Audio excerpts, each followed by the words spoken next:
Islam, family. Another Egyptian Adeptus research team session. Today is Sunday, 27 March, 2022. Islam.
Hey, peace and blessings, family. Peace and blessings. Peace and blessings, National Assistant Grand Chairman, Dr. Hatshepsut Tutankhamen Bey and Tribe. Greetings to you and all Moors online. Islam and gratitude. Honor to you all as well. Islam. How's that weather up there? Temperature has dropped, but all is well. Yeah, same. Likewise, same here. I was like, okay, well, this last little bit, you know. But that's all. It's hoodie season still. That's all. Yeah. Indeed. Islam. Well, we have 5 minutes and we'll be starting shortly. Islam. All right. Gratitude.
Islam, Dr. Bati Bey. Islam, Dr. Marvin Edwards Bey. Islam. Islam, gratitude. Peace and love to all online. Islam, peace and love. Peace and Dr. love. Bati, peace and love. Dr. Bati Bey, my man. Yes, sir. You gonna open up the way? Are you good to go? You settled? Islam. All right. Well, I'll bring them in. You need me to do anything? If you wanted, if we can have Marvin do the Marvin Edward Bey do the prayer, and then if you want to do the chapter of the week. Too easy. Islam. Islam. It's still 13, right? Yes, I do believe so. It's 13. I think it changed up. I was looking yesterday was kind of field update for me. I think it's 14 now. Well, I did get some new emails. The stuff keep going to bulk mail. Yeah, So it's actually chapter 14. Islam Moorish skin. Islam gratitude, Grand Secretary's Day. Hey, all I have to do is go back and look at number 4 for 13 and 14. I have my answer already. Islam, I'm just teasing. Islam. Islam. Dr. KEMET Shubay, Islam, grand man. Yeah, it is 14. Okay, it's right here. Islam. Dr. KEMET Shubay.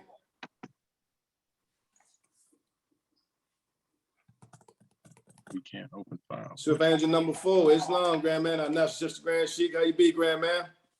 I'm just as Moorish as ever. How about yourself, brother? Islam, just as much as ever.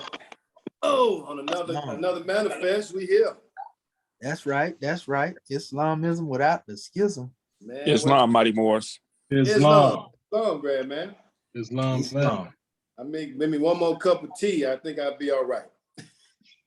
Ain't nothing wrong with that. Yes, sir. Yes, it's all good though. Oh yeah. Yes, sir. Well, we got one more minute, but hey, like Dr. MATHENO'S said just a minute ago, it's good to be early, therefore you won't be late. Islam. Islam. Oh yeah. All is well. Islam. Nothing wrong with being ahead of time. Yes, indeed. Dr. MATHENO'S talking about some, you late. No, I'm messing with you, doctor. Well, that's always. Islam. Well, mostly. Right. Islam. Well, I got the chapter of the week for you, grand man. Islam. Gratitude, peace and love. All right, peace and love. Time never was. Islam. Ooh, yes, sir. Islam. First, I'd like to rise to give all manner praises to Allah, honors to the Prophet, honors to our theocratic government, our World Council, our flag, seal, emblem, our divine constitution, our swift angels, our Mufti, citizens alike, honors to all the Moors that will speak and have spoken, honors to our brother, Dr. Marvin Edward Bey, who will open up the meeting with prayer. Islam.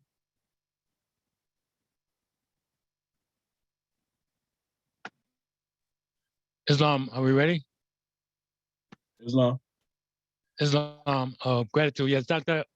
Edwards Bey out of the Texas Consulate, rising, giving all praise to the great God Allah, giving highest honors to his prophet, our prophet Noble Drew Ali, Al-Hajj Sharif Abdul Ali. Give honors to our theocratic government, our Moorish American government. Give honors to our Ag 1. Give honors to all of our officials.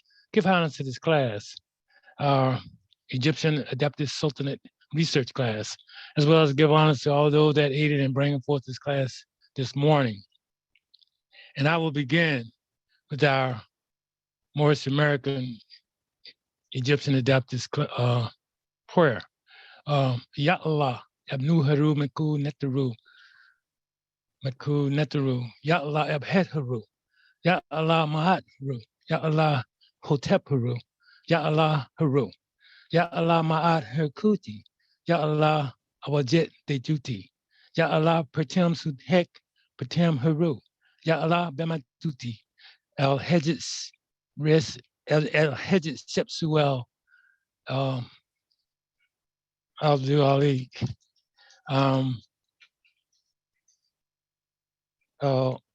Ya Allah, Amen. In transliteration, O Allah, the Father of the universe, O Allah, the Father of love, O Allah, the Spirit of peace, O Allah, the Spirit of truth, O Allah, the Spirit of peace, O Allah, the Spirit of freedom, O Allah, the Spirit of justice, O Allah, you are my protector, O Allah, you are my guide, O Allah, you are my salvation by night and by day, O Allah, through your holy prophet, Drew Ali. Amen. Holiest, holiest, holiest. Islam.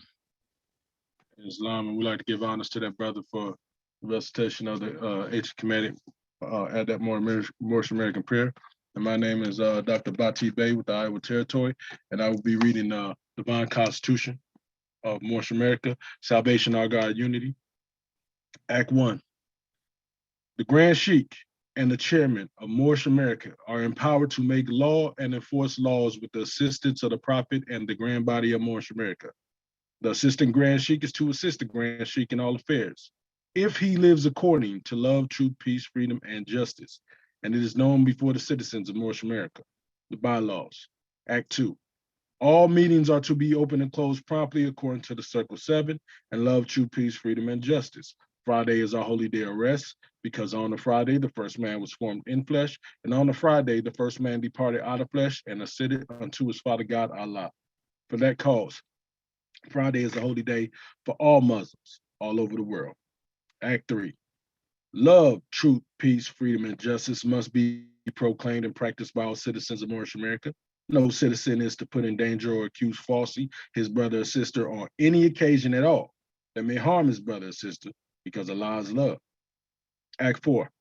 All citizens must preserve these holy and divine laws, and all citizens must obey the laws of the government, because by being a Moorish American, you are part and parcel of the government and must live the life accordingly. Act 5. No organization of Moorish America is to cause any confusion or to overthrow the laws and constitution of the said government, but to obey hereby. Act 6. With us, all citizens must proclaim the nationality, and we are teaching our people the nationality and their divine creed, that they may know that they are part and parcel of this said government, and know that they are not Negroes, colored folks, Black people, or Ethiopians, because these names were given to slaves by slave holders in 1779 and lasted until 1865 during the time of slavery. This is a new era time now, and all men now must proclaim their free national name to be recognized by the government in which they live and the nations of the earth. This is the reason why Allah, the great God of the universe, ordained Abu Ali, the prophet, to redeem his people from their sinful ways. The Moorish Americans are the descendants of the ancient Moabites whom inhabited the northwestern and southwestern shores of Africa. Act 7. All citizens must promptly attend their meetings and become a part and impartial of all uplifting acts of Moorish America. Moorish Americans must pay their dues and keep an eye with all necessities of Moorish America, and then you are entitled to the name of faithful. Husband, you must support your wife and children. Wife, you must obey your husband and take care of your children and look after the duties of your household. Sons and daughters must obey father and mother and be industrious and become a part of the uplifting of all of humanity. All Moorish Americans must keep their hearts and minds pure with love and their bodies clean with water. This divine covenant is from your holy prophet, Noble Drew Ali, through the guidance of his father God Allah. Prophet Noble Drew Ali, peace and blessings be upon him, founding father and framer of the divine constitution and bylaws of Moorish America. With the recitation of our divine constitution and bylaws, I would like to turn this meeting over to our acting assistant chairman, Dr. Tori Simpson Bey, to read the chapter of the week. Islam. Islam, Islam, Islam. Well, grand man, definitely not acting. I am. Islam, pardon the body. Islam, it's all love. Chapter 14. Well, giving rise and praise to our Father God, honor to our holy prophet, Noble Drew Ali, giving honor to everything that is Moorish, grand national flag, emblem and seal, divine constitution and bylaws of Moorish America. And now I come before you with chapter 14, chapter of the week. Yehoshua spake on the unity of Allah and man to the Hindus, Islam. Benares is the sacred city of the Brahms. And in Benares, Yehoshua taught Udraka was his host. Udraka made a feast in honor of his guest, and many high-born Hindu priests and scribes were there. And Yehoshua said to them, with much delight, I speak to you concerning life, the Brotherhood of Life. The universal Allah is one, yet he is more than one. All things are one. By the sweet breath of Allah, all life is bound in one. So if you touch a fiber of a living thing, you send a thrill from center to the outer bounds of life. And when you crush beneath your foot the meanest worm, you shake the throne of Allah and cause the sword of life to tremble in its sheath. The bird sings out its songs for men, and men vibrate in unison to help it sing. The ant constructs its home. The bee is sheltering comb. The spider weaves her web, and flowers breathe to them a spirit and their sweet perfume that gives them strength to toil. Now men and birds and beasts and creeping things are deities made flesh. And how dare you kill anything? It is cruelty that makes the world awry. When men have learned that when they harm a living thing, they harm themselves. They surely will not kill nor cause a thing that Allah has made to suffer pain. A lawyer said, I pray you, Yehoshua, tell, who is this Allah you speak about? Where are his priests, his temples, and his shrines? And Yehoshua said, the Allah I speak about is everywhere. He cannot be compassed with walls, nor hedged about with bounds of any kind. All people worship Allah, the one, but all the people see him not alike. This universal Allah is wisdom, will, and love. All men see not the triune Allah. One sees him as Allah of might, another as Allah of thought, another as Allah of love. A man's ideal is his God. And so, as man unfolds, his God unfolds. Man's God today, tomorrow is not God.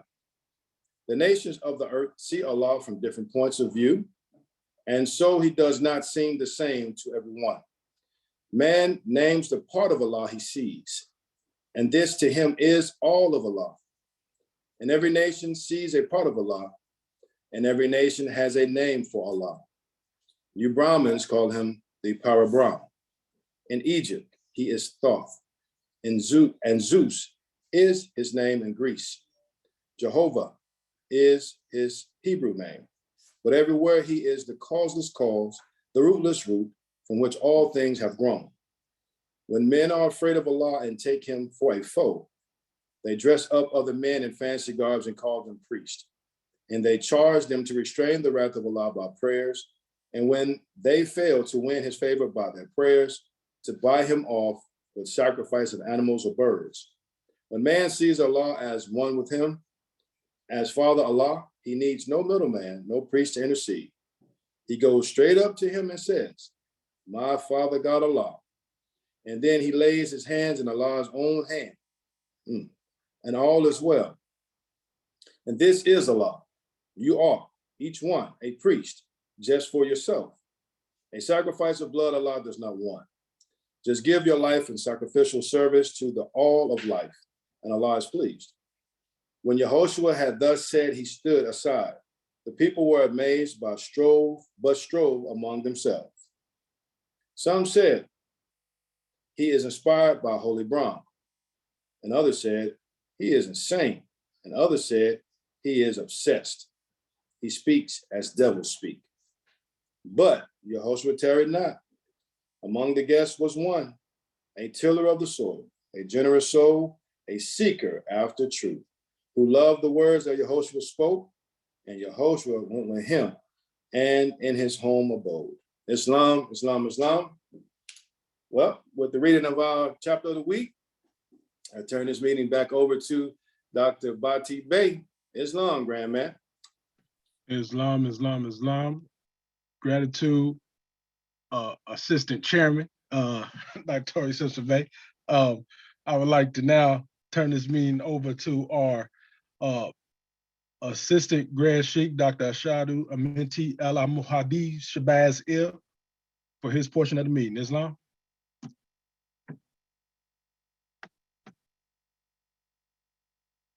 For angel number 4.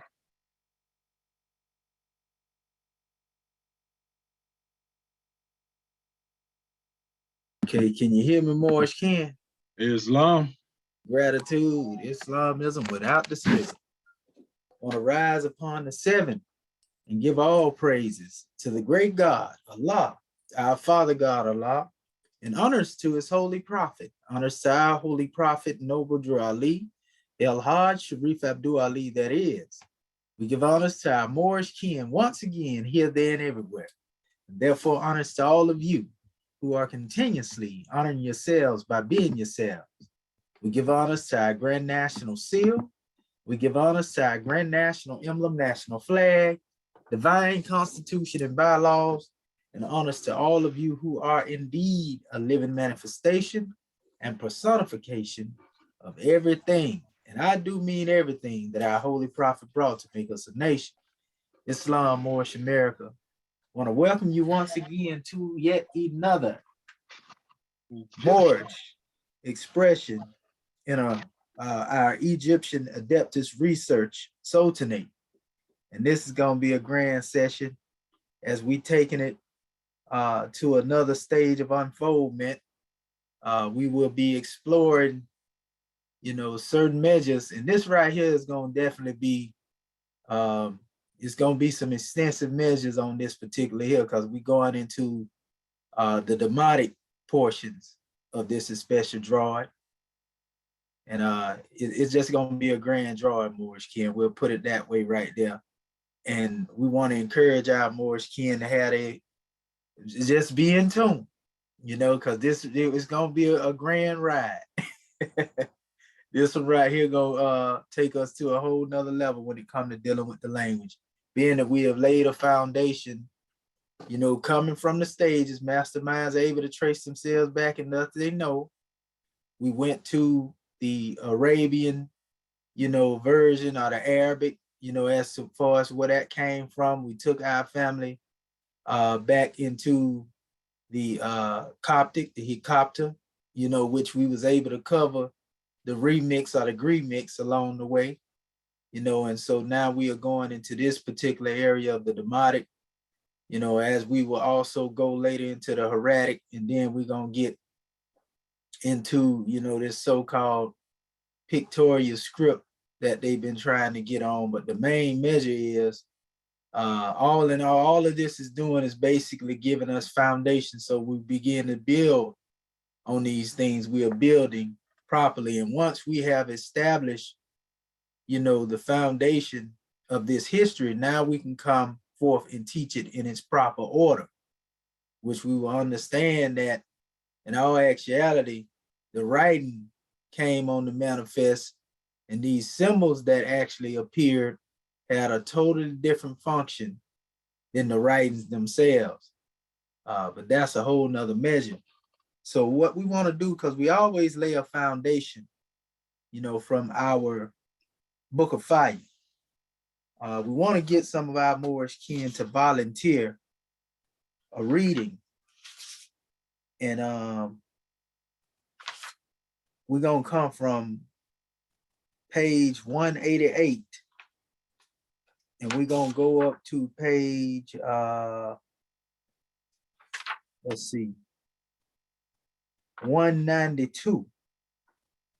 Definitely going to need 3 more to come forth on this. But then we also want to add to this particular portion one more measure, which ain't really long, but it's just a portion that'll be good to bring here. And that'll be from 406 to 408. And we will pick up from there.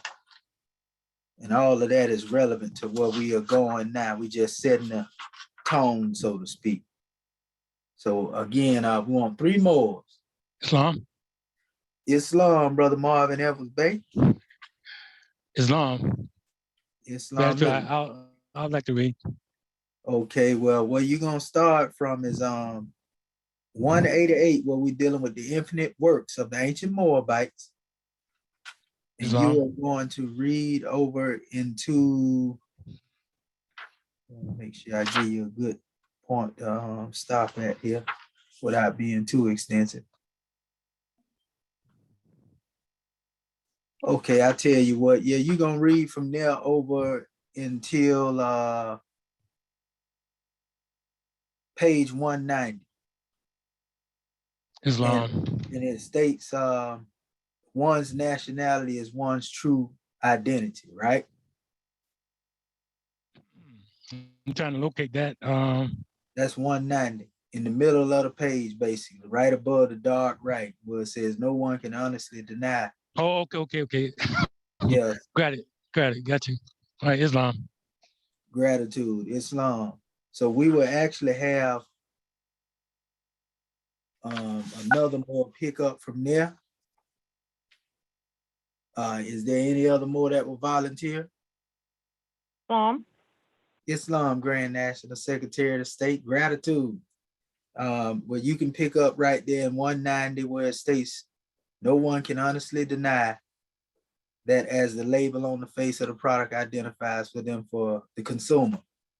190, and then you can read over until 192, and you can actually stop above who are the cities of India.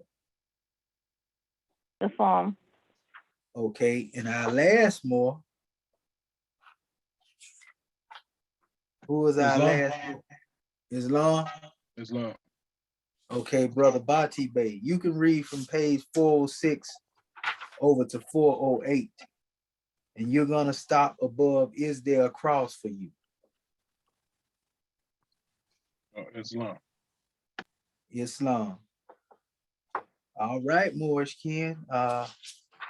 Amabadu, you may proceed. Brother Marvin Evans Bay. Islam, gratitude. Gratitude, Um, man. Yes, sir. This is Dr. Elvis Bay. Praise and honor have been given. I'll begin. Infinite works of the ancient Moabites. When we were angels. What is an angel? Question. Answer. An angel is a thought of Allah manifested in human flesh. Question. What is the everlasting gospel? Answer. It is a saving power that comes from Allah through our ancient fathers by his prophet. 61. Question. What is the modern name for those angels? Answer. Asiatics. Question. What is the shade of their skin? Answer. Olive. Question. Are the Moorish Americans any relation to those angels? Answer. Yes. We all have the same father and mother. It is difficult for people to see their perfection from the wretched perspective or to realize their own godliness from the hopelessness of a slave state, only because some blind person told them they were not perfect. Yet, in the heart of every member of the human family speaks a voice which remembers they are made from a perfect source. The mind of man, unlike the computer made in its likeness, cannot forget. See, Moorish Holy Quran, the soul of man. When man goes back in mind into the land of fleshless things, where things are made of thought, what he recalls is when we were angels. Noble Drew Ali, when applying the word ancient, is referring to the state when we were gods. This was when our ancient forefathers' will was not strong enough to break the ethers of life from their native planes, which were in harmony with Allah. Moorish Holy Quran 11:31. They were consciously aware of their relationship to the cherubim and seraphim and other angels. Moorish Holy Quran, see chapter 1. Being spirits, they would transmute in and out of any form of deific life and manifest at will. Their mission was to master and name, give a true attribute, summation, all things of the earth's land and universe. With his force of love divine, he could enter the essence of every planet, plant, bird, fish, beast, or creeping thing without becoming that life. He named everything because every living thing was a deity made flesh. He named each once and did so in accordance to the totality of its character and purpose. And each within its nature was in harmony with Allah. That name was a perfect description of that special life form. To this day, these works made man Lord of every kingdom to every plane of life. He knew himself and was himself, the executive ruler, vicegerent of all worlds, soon, pardon yourself. Yeah, okay. Kingdom to every plane of life. He knew himself and was himself and the executive ruler and vicegerent of all worlds seen and unseen. He governed with the highest powers of his native plane, love, truth, peace, freedom, and justice. This is called God's grace, or the circle of life, appendix, Moorish Holy Quran, chapter 1 and 11. It was from this lofty estate he used the keys of civilization. Oh, he used the keys of civilization. The Egyptians in the monuments misnomered the Sphinx, preserved these eras of godly events by the ancient ones, called time travelers by modern man. The godhead of an African man coming out of the body of a lion was captured. Man, this um, pardon self. Okay, okay. The godhead of an African man coming out of the body of a lion was captured from the plane of thought and carved in 65-foot high stone, nearly the length of a football field. The Egyptian adepts also knew man, spirit man was as perfect as the source from which he came and could never die, but indeed would return in another era in other olive skinned bodies. When we were when we appeared in our first physical form, which carnal man called this event Adam, and we fell into a lesser state of divinity, ungodly thoughts of the sluggish will, which is known as fallen humanity. See Adam and Eve. The human part we call Asiatic, which means earthbound, or to mother's breast, and our true higher self we call Muslim.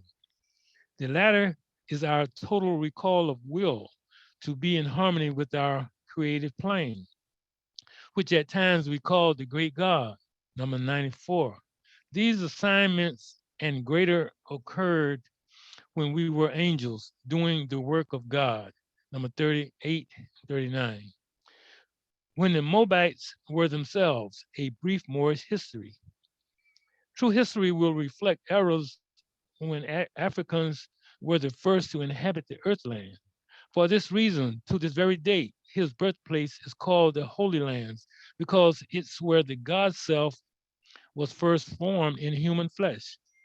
Outside the then Eden, the rest of the earthland he called Asia. Question: who were Adam and Eve? Answer: they are the mothers and fathers of the human family, Asiatics and Muslims. Question: where did they go? They went into Asia. Question: what is the modern name given to their children? Answer: Asiatics. These events occurred before the cataclysm, which Drew Ali called the Great Earthquake, which created the Great Atlantic Ocean, Moorish Holy Quran 47:7. The continent of what is now called Africa was the centrifugal birthplace and the divine origin of the Asiatic nations, Moorish Holy Quran chapter 25. Allah originated all nations. The pale-skinned man through ancient Moorish scientists was later cloned by the African gods after themselves. However, the man-made man, could not be originated with a heart, the spirit heart, and possessed an inanimate center. Hence, the earthbound character and chemical makeup of the hueless ones came to be a destructive and warlike nature, which was inharmonious, diseased, and reproach to the sun and omnipotencies of life. Yet they too were shadows of a deities made with flesh. Because of their detachment from the truth, God, the pale-skinned people and those who accepted their teachings were cast out of the Holy Land and imprisoned to the cloud-covered mountains and lands of Eurasia, where they remained until the advent of Moses. Still, until this day, the nations of Europe will rather make a false claim of an ancestral origin to the monkeys of Africa before acknowledgement by their Moorish creators. See Adam and Eve, Freemasonry. People with short memories of those suffering from selective amnesia do not understand the reason why their holy lands today are European orchestrated war lands is because it is their final effort to bury the history and gods that created them. Regardless to that story of the Europeans, the families, tribes, and nations of Asiatics began from the holy birthlands to form themselves kingdoms around the globe. Other Asiatics from these lands inhabited India, Persia, China, Japan, Australia, Arabia, Iraq, North, Central, and South America, and all islands of the Atlantic and Pacific Oceans. All these were melanin-drenched brethren of the Sunni man, Moorish Holy Quran, chapter 47. These holy lands of sun-kissed peoples of olive hues extended from the upper Nile northward through the valleys of Kemet, Egypt, lands through those through today's Mecca, Jerusalem, and Moab of Canaan. It was these ancient Moabites who were founders of the holy city of Mecca. Moorish Holy Quran 45, verse 2. Then came the name Sunni, which means original or first. Also, the Moabites from the land of Moab who received permission from the pharaohs of Egypt to settle and inhabit northwest Africa, they were the founders and the true possessors of the present Moroccan Empire. It was the Moorish, a seafaring people, which had circumscribed the continent of Africa over 10,000 years ago. In fact, during the reign of Necho II, the gods of the Nile had circumnavigated the entire continent and drew maps so accurate until it looked like an aerial view of today. This is when the name Amexem, the first true and divine name of the continent, got its rise. They named every continent sea, mountain, and waterway. It must be remembered, above all else, the entire earthland was given to the torchbearers of civilization. The ancient Moabites are homeowners of this planet mud. Question: what is the covenant of the great God Allah? Honor thy father and thy mother, that thy days may be long upon the earthland, which the Lord thy God Allah hath given thee. The Moorish are not renters, squatters, gypsies, or nomads. They hold the title to their vast estate within each heart.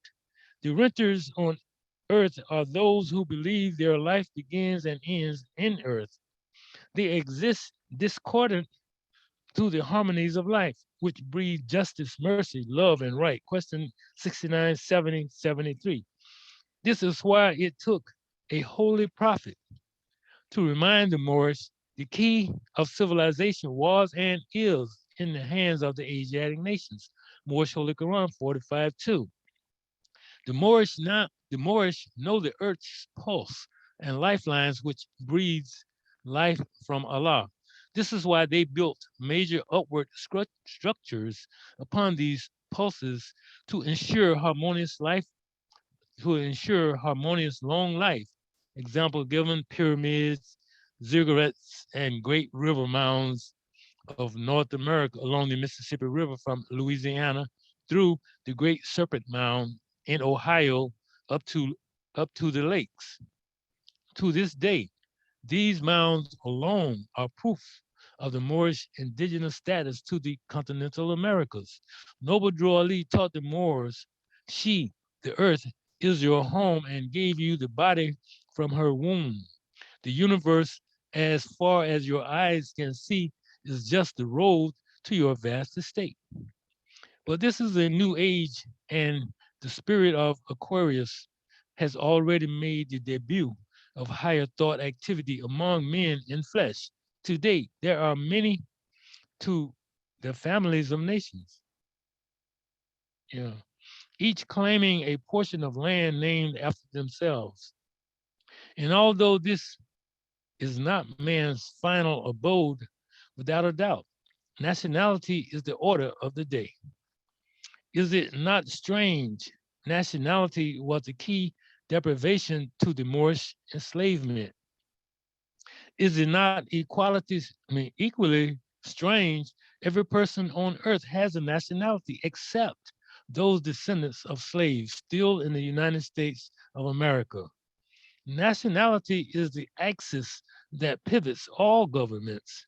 It sustains comity among the nations, for the former families of the earth are now recognized as nations. Even the smallest tribe, as the Pequot Nation of the Connecticut River, Foxwood Casino et al., are only about 500 citizens, small by comparison, but still a nation. It is sad but true.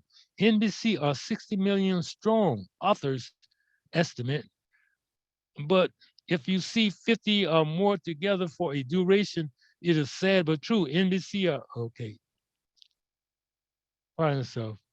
It is sad but true. NBC are 60 million strong, authors estimate. But if you see 50 or more together for a duration exceeding 12 hours, it's because they are attending church or some other festival. Chinese make up 25% of the Earth's population with about 1,150,000,000. Still a nation. Still a nation. The continent of Africa is home to 53 countries, totaling hundreds of nations. So-called Black people North America are nearly 60 million strong, yet not a nation, and the only one not attached to the families of nations. Is there something in error with this picture? Authors note, the Moorish is 60 million when they count themselves. Their enemy will always generously record them 3/5 of their whole.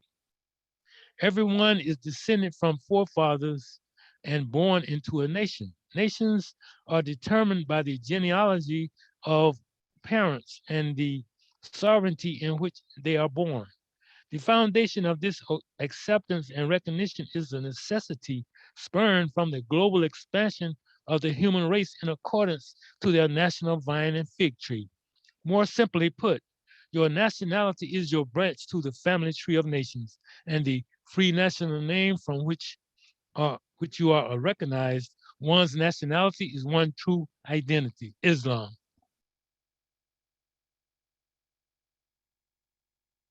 Islam, Islam, Islam. Dr. Hatshepsut Tutankhamun Bey, National Grand Secretary of State, rising, giving praises to Allah, honor to our Prophet, honor to our class for this morning.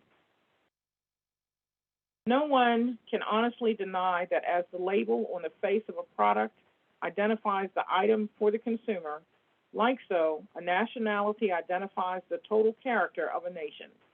As no one will see the value of an improperly named product, likewise, no nation has genuine trust for an improperly labeled people. The one free national name of a nation is not accidental words that just happen to pop up into the minds of the people. Such historical name often derives from the lands of origin, patriotic forefathers, and incorporates the divine and natural ethnology of an especial people.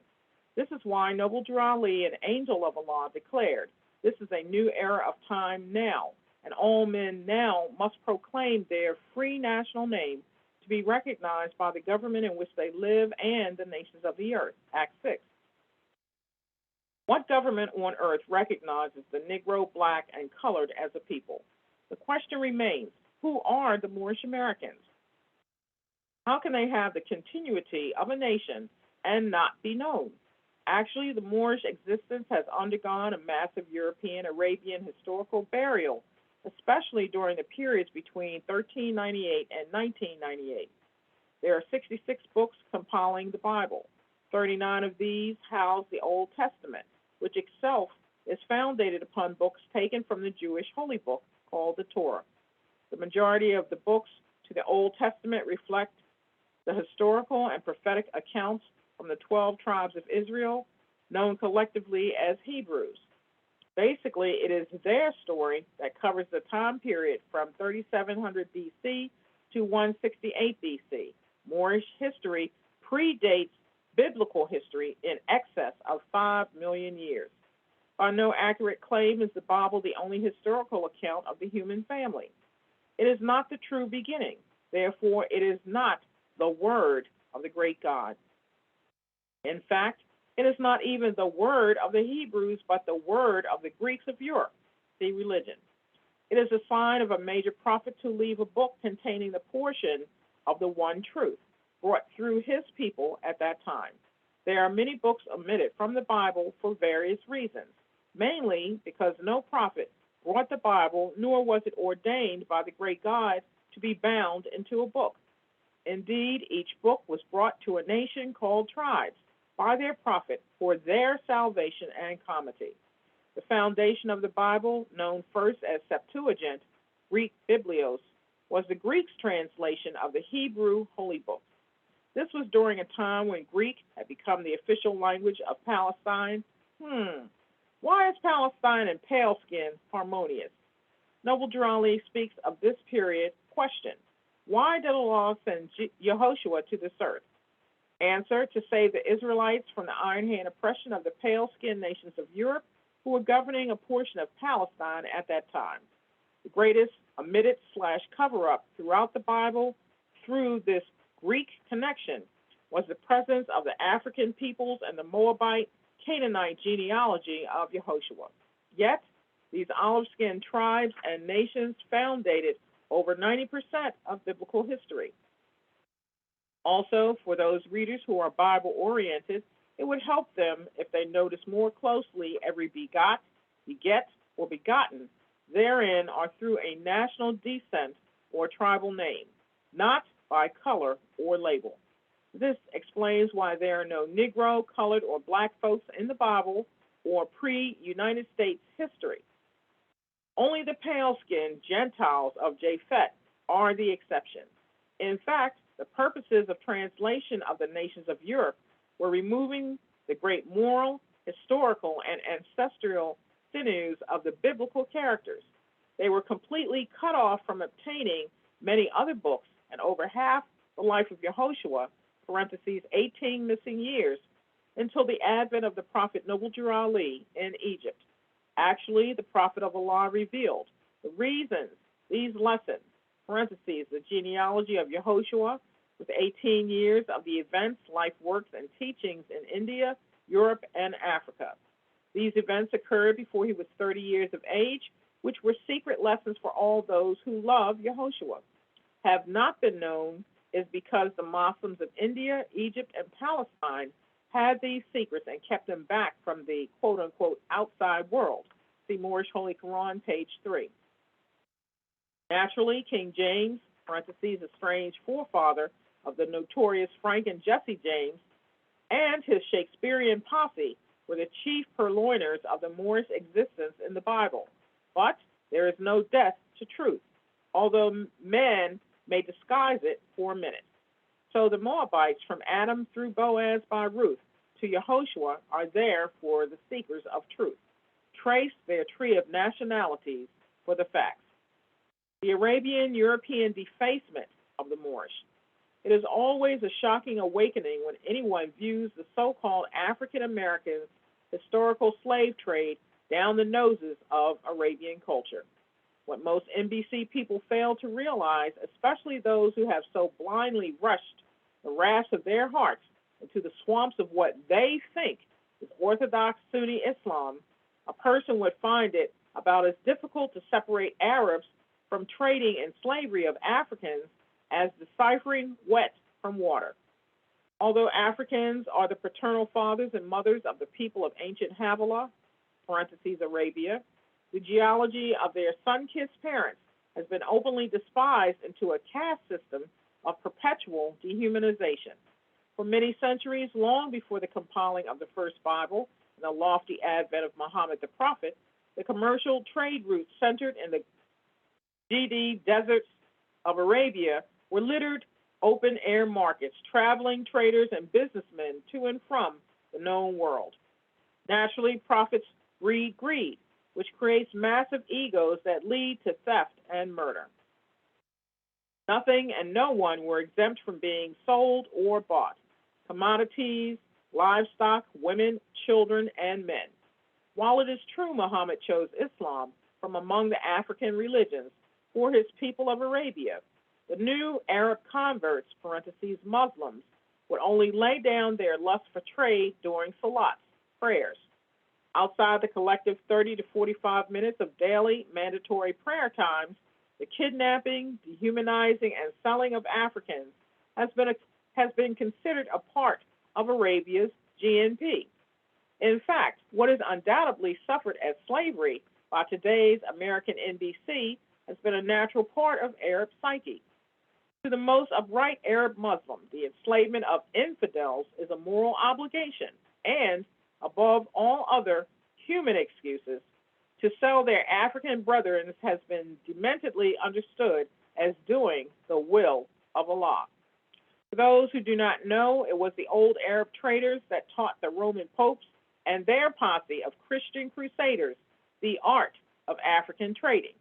From the 1920s to the late 1990s, this Arabian peddling art of direct sales by horse and wagons was so widely used in most urban cities and rural communities for the selling of everything from seafood to dry goods until most NBC communities colloquially called these businesses Arabbing. They would yell, "Go get your watermelon red to the rhyme."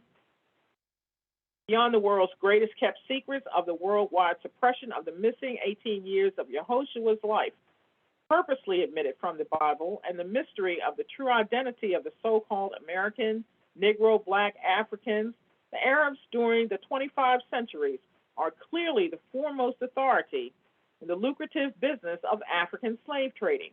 Nobody wants to dialogue about this topic. It is considered politically incorrect for Western world powers to divulge the Arab influence into their internal affairs. And somehow it has become an unsung secret, hidden well beneath the First Amendment's freedom of religion, to reveal Arabian contributions to the denationalization of the West Africans so they could be reduced into slavery as Negroes, blacks, and colored people. Denationalization is the true legal definition hidden within the 3/5 clause of the U.S. Constitution, the word person as used in its 14th Amendment.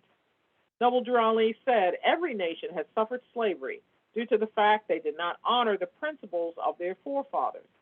But what makes the children of Arabia such great slavers of so many African nations? When the old-time religion was first introduced through Prophet Muhammad as Islam, its light revealed Meccans, Arabian merchants, as expert slave traders. Today, most Muslims will speak proudly of Bilal as being the first convert to Islam under Prophet Muhammad's dispensation. Oh, did I mention Bilal was a slave from the East African kingdom of Abyssinia, parentheses Ethiopia? Brother Bilal was in fact an Abyssinian national, but also a slave in the markets of Mecca prior to this resurrection of Islam. There was no mistaking the tribal origin of Bilal because he was of such ripe olive, parentheses, dark skin until his hands were the same sun-kissed hue on both sides. This African national, in light of Muhammad, is the most renowned Muslim in the history of modern Islam. One would think, with all the Islamic holy smoke of piety, Bilal would be the last African subjected to Arabian slavery, right? Wrong. Arabs are addicted to the enslaving of spiritual human beings. Historically, Africans have been the preferred delicacy for this grotesque Arabian appetite. It is the so-called ex-slave American Muslim converts who are completely ignorant of this nearly 3,000-year-old predator that now comes under the holy cloak of al-Islam. It is in the chameleonic nature of any man or people without the knowledge of the self to assume any surviving role of their environment. Acceptance of the very marks NBC firmly implies, I have no idea who I am. Still, it does not take a master historian to see the infinite grace and force of Islam, the world's first religious creed, has never changed the old Arab lust for enslaving Africans. Actually, Islam has been used by Arabs to subjugate the earth's population into either an Arabian thought pattern or be classified as infidels, Iblis, or Shaitan, to be looked down at as being 6 inches lower than a whale's turd. Superstitious Arabia thinks a non-Arab cannot be worthy of being a true Orthodox Sunni Muslim. This is why Noble Drew Ali instructs, think not with Arabia.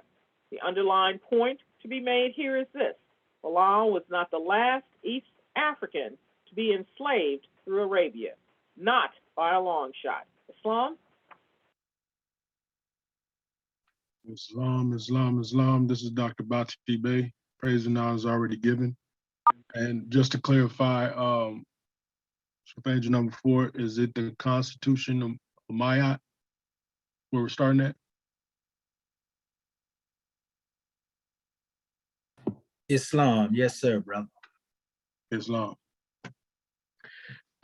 Constitution of Mayat. I have not done inequity. I have not robbed with violence. I have not stolen. I have not done no murder. I have done no harm. I have not defrauded offerings. I have not diminished obligations. I have not plundered the necher. I have not spoken lies. I have not snatched away food. I have not caused pain. I have not committed fornication. I have not caused shedding of tears. I have not dealt deceitfully. I have not transgressed. I have not acted guiltfully. I have not laid waste the plough land. I have not been an eavesdropper. I have not set my lips in motion against my man. Against any man. I have not been angry and wrath except for a just cause. I have not defiled the wife of any man. I have not defiled wife of any man. Repeat twice. Islam. I have not polluted myself. I have not caused terror. I have not transgressed. I have not transgressed. I have not burned with rage. I have not stopped my ears against the words of right and truth. I have not worked grief. I have not acted in insolence. I have not stirred up fright. I have not been an eavesdropper. I have not been an eavesdropper. I have not multiplied words exceedingly. I have not done neither harm nor ill. I have not cursed the king. I've never cursed the king. I've never fouled the water. I've not spoken scornfully. I have never cursed the necher. I have not stolen. I have not defrauded the offerings of the necher. I have not plundered the offerings to the blessed dead. I have not fletched the food of the infant. Neither have I sinned against the necher of my native town. I have not slaughtered with evil intent the cattle or the necher. 10 Commandments. I am the Lord thy God. Thou shalt have no other God before me. Thou shalt not make unto thee any grave image. Thou shalt not take the name of the Lord thy God in vain. Remember the Sabbath day to keep it holy. Honor thy father and thy mother. Thou shalt not kill. Thou shalt not commit adultery. Thou shalt not steal. Thou shalt not bear false witness against thy neighbor. Thou shalt not covet thy neighbor's house or wife. Carefully note the change of principles in King James Biblical Version. Needful to say, based upon the principles of the 10 Commandments, authors of the Bible distribute these laws of the land into every court, lodge, church, home, prison, and school, and hotel room. This makes every red-blooded American accountable to knowledge of the law of thou shalt not. Meanwhile, the rulers and the rich fleece its sensory with justifiable homicides of the poor, economical rape of the working class, and coveting the wealth from neighboring countries. This too is justifiable religion. And the same gods which own the poppy fields and distribute cocaine into the urban interiors of the land are the same gods which punish both the dealer and the addict for thou having other drug god before them. The same gods that manufacture weapons of destruction and sell them sell them to the common people are the same that locked up thou as for the use of them. Today in the various courtrooms of America, blacks are bewildered into a stupor as to how can they, the Europeans, still kill, covet nations, even serve other gods before the Creator and forgive themselves with a slap on the wrist while we go to jail, big time, or executed. Little do Negroes realize the answer rests upon the principles of the Ten Commandments in the Holy Bible. In the European cultures, the judge and exalted form are exalted forms of the wishful masters and honored as gods. See Freemasonry. Therefore, it should not be considered as an unsolved mystery when the laws of the G are enforced with when thou goeth before him.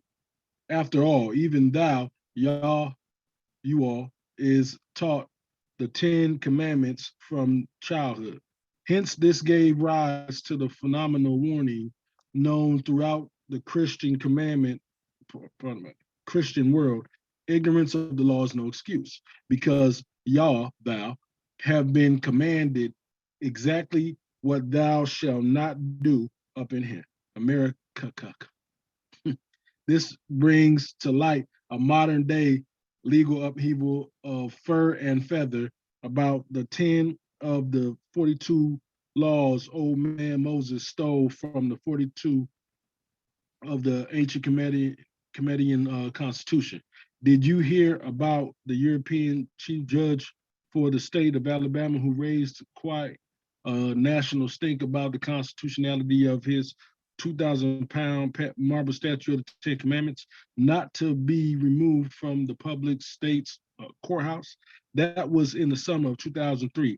He even threatened to chain himself to the heavy stone before he would let some Yankee politician remove the words of God from the state government's building, and had rallied thousands of supporters that agreed with his conviction.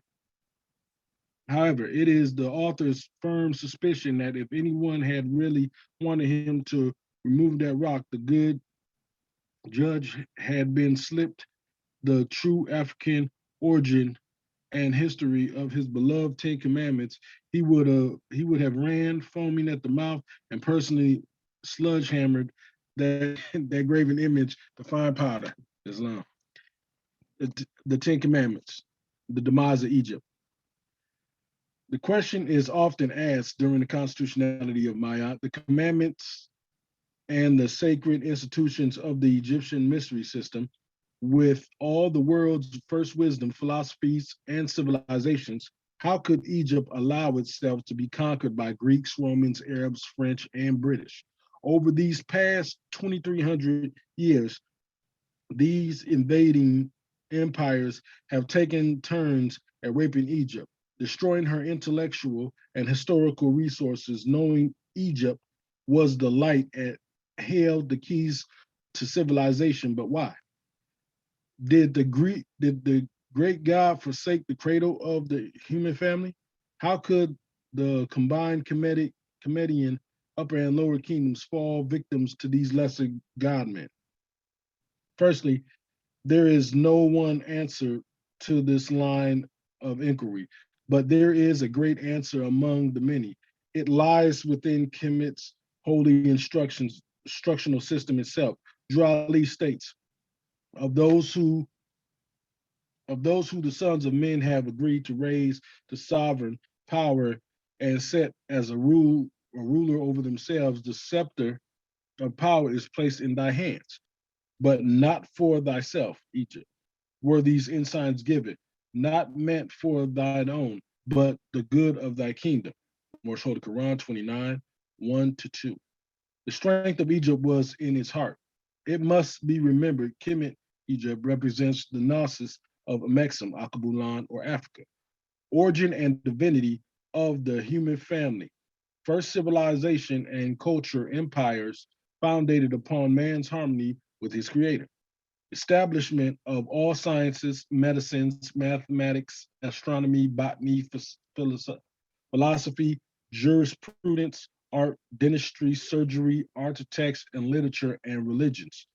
Removed the above from today's European countries and America, Canada, England, Britain, Australia, Germany, Greece, Italy, etc., etc., etc. And this entire world, as we know it, would crumble into utter darkness.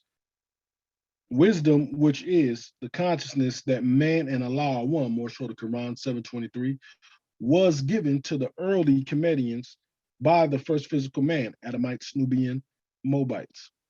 Then temples, sacred schools, and universities of holistic life sprung up from one end of the Nile to the other, and throughout Egypt land, producing prophets, angels, and men of wisdom and science. However, there was just one thing wrong to the Egyptian mystery system with its deification curriculum. It was ultimately confined predominantly to the rich, the rulers, e.g., the pharaohs, elite, ambassador, initiates from foreign lands, and people of means. These teachings were restricted, even forbidden from the common people, e.g., the poor, handicapped, slaves, lower caste, aliens, undesirables, John Doe citizens, etc. Although it must be remembered, the average lifespan of Kemetians was 30 years of age. The Holy Prophet, Drew Ali, reveals this as a great failing in our history, as the enmity between the lion and the lamb. The lamb is the poor people. The lion is the rulers and the rich, more so the Quran 46:3. Speaking of lambs, most theologians fail to point out the ignorance of the lamb. Yes, it is true that lambs are humble, meek, gentle, and even cuddly, but lambs are also dumb until they would be extinct if it weren't for a few self-employed shepherds. Then again, ask any wolf. Either shepherd or wolf will tell you that a predator can attack a flock of lamb, devouring one lamb from the flock per day until the entire flock has been consumed. It is in the nature of the lamb to be as stupid as it is innocent. Therefore, although the remaining lambs witness its own demise, the flock will remain in the dining area until the last rack of lambs has been served. Wonder why most Black preachers who happen to also be Masons are dubbed as shepherds, and their Black Christian congregation called flocks, lambs. When it comes to enemy invasions, lambs are simply not prepared to defend against the majestic lion. These lessons of the oneness of God and man are originally assigned to the first family created in a garden in East Africa, Genesis 2:7-15. Their very first instructions were to eat only the deific and leave the compound tree of good and evil alone. Genesis 16:17, see Adam and Eve. But later in his fall, man reinterpreted these orders to mean greed, make babies, and acquire human knowledge. It was during this portion of the fall of man when the survival of the fittest became the law of the earthland. They were supposed to discipline the will of all men. Later, even so often, an Egyptian adept graduate, e.g. Moses, Melchizedek, Abraham, Solomon, David, and Yehoshua, would violate the secret of the blessed and peculiar favored, then would attempt to teach these saving powers to fallen humanity. Usually as a carnal man not wanting the light, these prophets were rewarded with heavy doses of misunderstanding, exile, and death. Moreover, by their very own nationals of whom they had come to save. The adepts and gods of ancient Kemetic knew the public was unstable and ungrateful. Man must be given the truth in degrees according to his consciousness at that time. However, the pharaohs developed secret brotherhoods to withhold these truths. During his illustrious life, Sheikh Sharif Abdul Ali, knowing the opposition to truth embedded in the minds of his people, of his Moors, appealed to their Christianized state when he wrote on page 3 of his Moorish Holy Quran, these lessons are for all those who love Yehoshua and desire to know his life, works, and teachings. Also, how the father can set their household in order, and the mothers are to teach these lessons to the little ones. Today, man still believes the truth is not for everyone, but that is not what Allah has said. Hence, in America, the European has patterned their educational system upon the identical format as the ancient Egyptians. Harvard, Yale, private academies, and prestigious halls of learning are for the notables and wealthy. Meanwhile, the public and patriarchal schools, under the guise of these sheepskin rulers, are programmed in continuing miseducation of the masses. The knowledge of self has never been on the educational agenda of the American school system. This is the complete circle of how the rulers and the rich so love the principles of the 10 Commandments, because it allowed the rich to live while the poor still suffered and died. Also, this shows the origin of the exoteric, big I, little u principle being practiced worldwide today. See Freemasonry. It also is an explanation why all Egyptian conquerors sought first to put out the light in Egypt, because of it being the capital to the dominion of Africa and having the keys to civilization. Egypt was and is the light of the world. When the light truth goes out in Africa's Egypt, all of humanity is blackened into the cares of the world. Moorish Holy Quran 47. This is why Noble Drew Ali said, I am the 5th and last prophet, and I am 5 times more powerful than I was before, because he brought the little open book to reveal all secrets to all men. See Moorish Holy Quran. And see Moorish Holy Quran, page 3, and Revelations 10. He brought these lessons of saving power to all men, all nations, to be taught universally under love, true peace, freedom, and justice. Moorish Holy Quran, chapter 1 and 11. Then and only then will the lion and the lamb lay down together, and neither will be harmed when morning comes. Moorish Holy Quran 46:5. When this is done, America, the new Egypt of the West, will be the eternal light for all humanity, never to be extinguished again. Islam, Islam, Islam. Now I'd like to turn this meeting back over to our assistant, Grand Sheikh. Islam. Islamism. And gratitude, grand man, for the grand readings that you brought on the manifest. Praise be to Allah for everything it is that the Moors have brought forth. And we wanted to show these special measures, Moorish kin, so that our family can get some idea as to what took place with the historical aspects of denationalization, and showing how these things took place, and also go up into how a lot of things have been changed, you know, and many misnomers were surfaced along the way, so to speak, you know. And so we give honors to the Book of Fire, as our chairman has most definitely put together a masterful piece of work when we come into that special aspect of a drawing. And it's just great to be Moorish American. It's great to know our history and know where it is that we derive from, where we come from, you know. And in relation to dealing with this, we understand how our people have become so twisted in their perception as well, when it comes to what has been brought to us, you know. So we understand now the many different remixes and everything it is that had been demonstrated, all the way down to the culture of a people being changed, their language.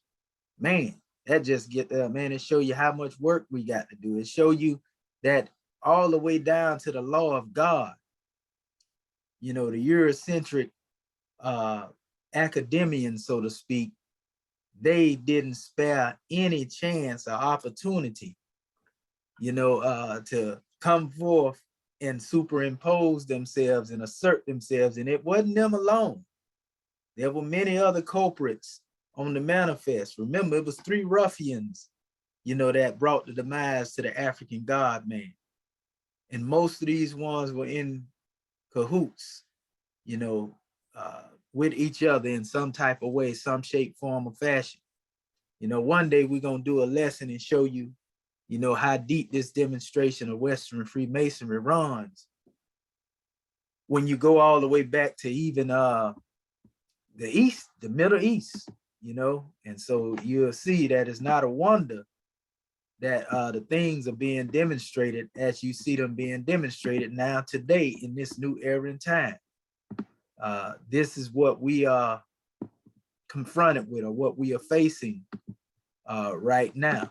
This is why our people have so much difficulty when it comes to accepting their own and being themselves. So what I want to do at this particular measure, I want to go into our drawing, going into the next phase of our language. And I'm over here now trying to open up this other PDF here. And man, I had to really exercise some language skills early, Morris Ken, because I messed around and installed the Afrikaans language on here, and I was like, oh man! So everything that was sitting up here that normally allow you to navigate it had changed in the language. So I had to go in here and reconvert it, to the original measure. Praise be to Allah for Google Translate. So I was able to go back and, because if I was able to go back and hit the actual knob on here that would basically reset my default back to the English. So Islamism, but nevertheless, we on the manifest. We're gonna share our screen real quick. Let me see here. Okay. We want to start with our base PDF that we sent out to our Moorish kin. We ain't got to go all the way through it again. There's certain things we will touch on here in this particular measure. And we will actually come here. It's back to this same particular drawing here. So now we have a better understanding because we're tracing ourselves back. And you can see us going back all the way in this particular area. But now that we have this on the manifest and you can see exactly what is presented here, we know that this misnomer Greek script, we went beyond that into understanding that this is really Old Nubic and Coptic, which you have up here. You can see it here, same thing. And we have way more measures to bring on the manifest in regards to dealing with that history as we move along as well. This is all extensive research, but yet we're dealing with the degree of, our prophet being a professor, Egyptian adept, master. So we set the measure out there, and our Moorish kin also further themselves in this information and research. We showed how this Arabic script, particularly this is Kufic Arabic. We showed how it is actually in relation to this Untitled script that they refer to. Is also known as Demotic. We're going to give you the real terminology as to what this is referred to, so that we will no longer have to utilize, these terminologies. Then you see the Mirahitic Script, which is basically a cross between the Demotic, and the Hieratic. Depending on who you go dealing with, they'll say it come from, the Hieratic directly or Demotic, but really, we know that there's a combination of these measures in here. We'll see actually it's certain people that even tried to label, or they call the Meroitic Script Demotic, but the alphabets are somewhat different. So that's where a lot of confusion end up coming into play at.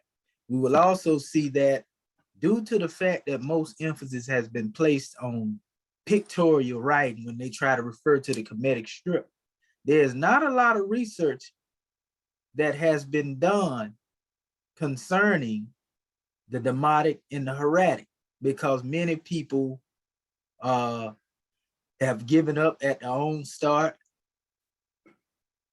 call these things obsolete or dead language, you know, and nothing, especially when it comes to language. How can a language really die if it has a root and foundation, if we have evidence that existed, if we have the actual alphabet of which it was composed? Now, we can say people stopped using it, but we can never really say that the language was dead. You see?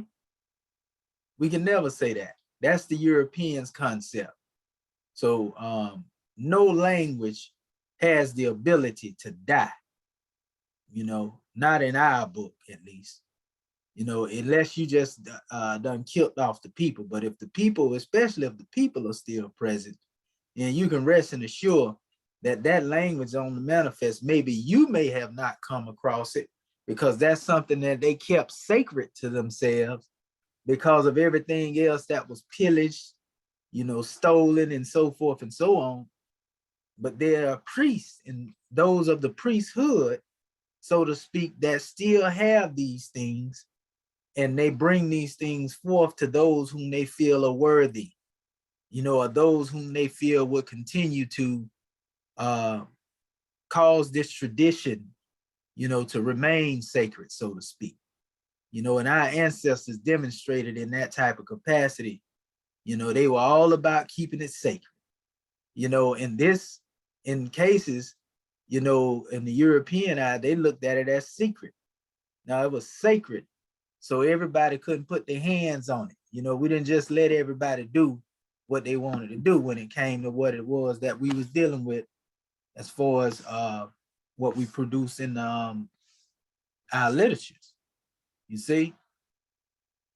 Let me pull this on up right here. There's another portion of slide here before I go to my next slide presentation. Okay.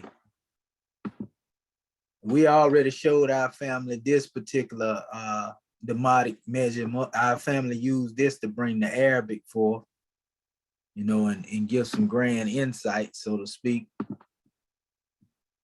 Let me see here. What we're gonna have to do too, and this is gonna be part of our homework, family, is actually put certain things in order that had not been put in order.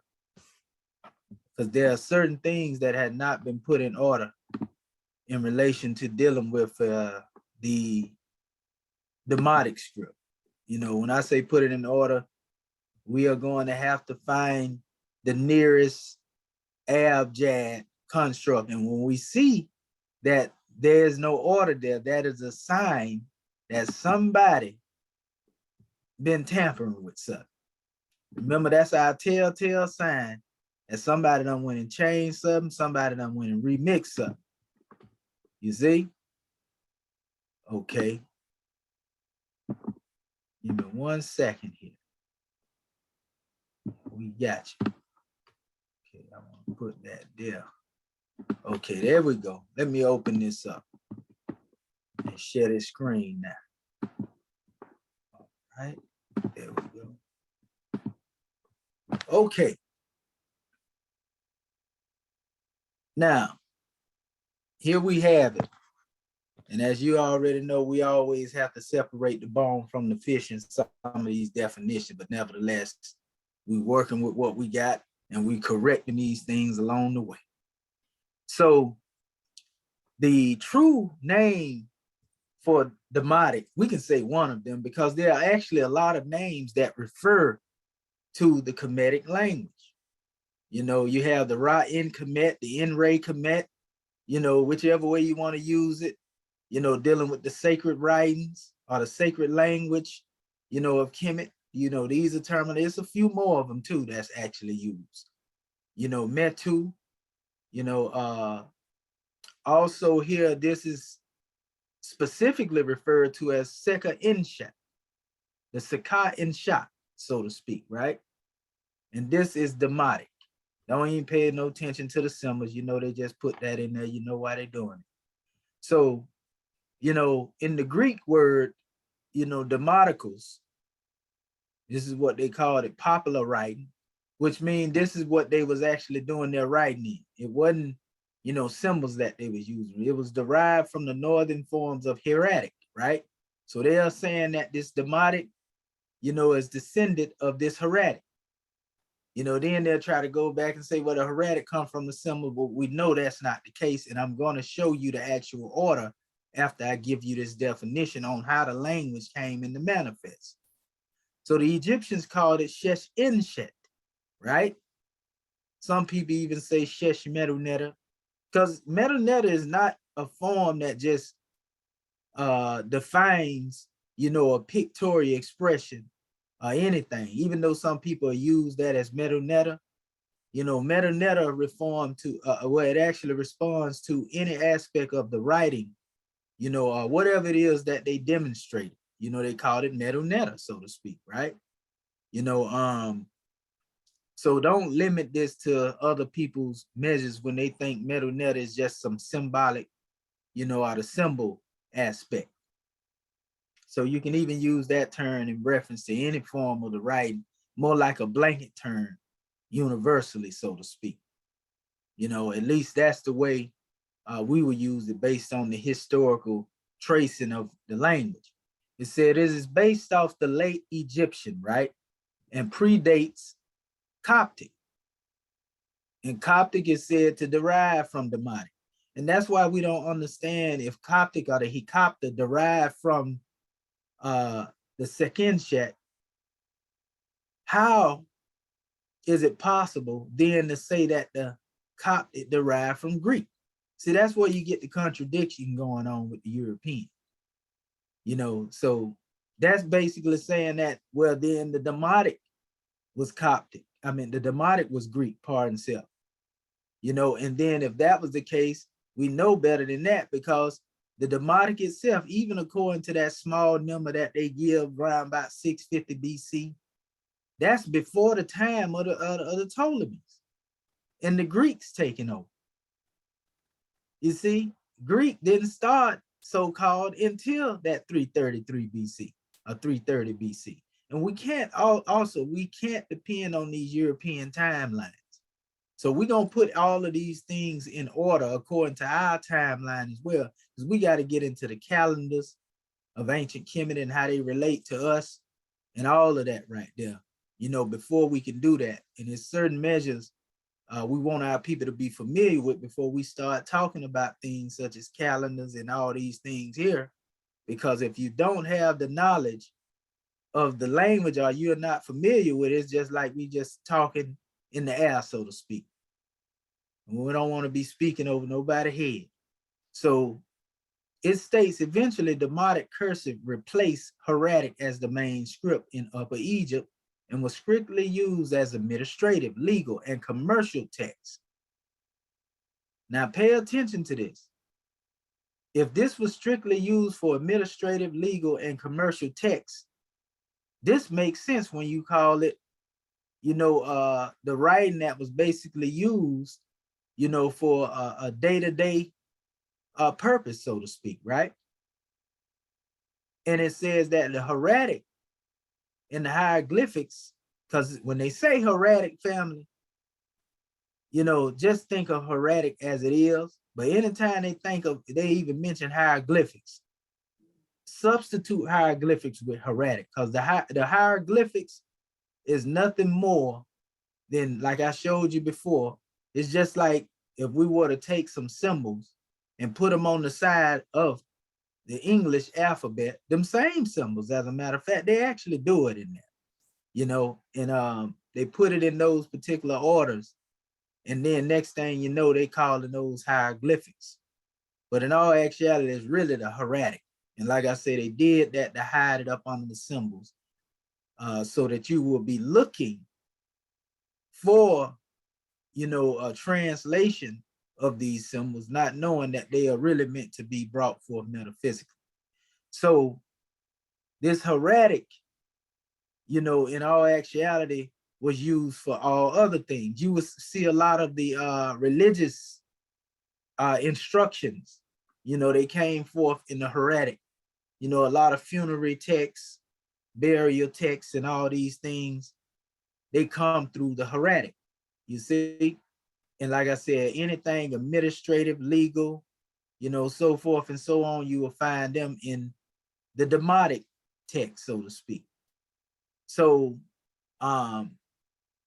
for example, you may see in the heretic text, Ma'at being referred to as Ma'at is actively lived. You see, as Ma'at is manifesting itself, you know, during a particular time period, a deity, a principle being manifested as Ma'at. So the law is on the manifest, but it's actively there. Whereas when you get into the Demotic text, by the time you get there, now you're dealing with actual codification of the law. You'll see a lot of that being brought forth, you know, actual laws, you know, precepts to be followed in a certain type of way. So that's what you can look for when you look into that. And so when you understand it in that context, then you get a grand drawing. There's also medical papyri out there, which deal with a lot of science of the ancient Kemites. We're gonna get into some of that. You know, a lot of that is also, you know, in these ancient texts. I'm talking about that deal with modern things that we're dealing with now, but in the ancient time, they address some of the same stuff that we go through on the level of health. But it also speaks on the Greek language starting to replace Demotic, and it helped with the development of Coptic, right? And that's where the remix come in at. You know, Greek, they are saying to place Demotic, right? But then they would tell you again that the Coptic was born from the Demotic. You see, so they are mixing it up. And this is where the conflict come in. That's that superimposing. Most places in any document, when you deal with these texts like this or religious documents, all that is, even in the Piscean records, when you see a contradiction in the book, that ain't nothing but a spot where the European done tried to superimpose some of his ideology into the text while they were translating. You know, in most cases where you have contradictions in the book, a lot of that is where they have esoteric hidden messages that have to do with Western Freemasonry, for example. That's a key. You see that most people don't know. That's a whole nother measure in and of itself. And so it's the same thing when it comes to dealing with these teachings. You see? It also says, as a note, sometimes the heretic or Demotic space will have more than one glyph. That means there's more than one example of the letter in cursive script, all Demotic and heretic drawn by me. And this was the particular author that had placed this here. But, you know, they have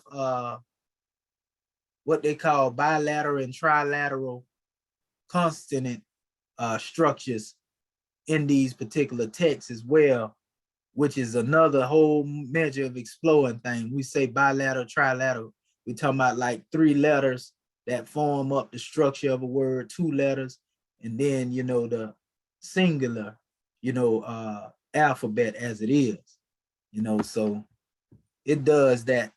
As you've seen it even in the Arabic, just like you got a K and a H instead of a K by itself, you know, stuff like that. That's bilateral. You got 3 letters together, it's trilateral.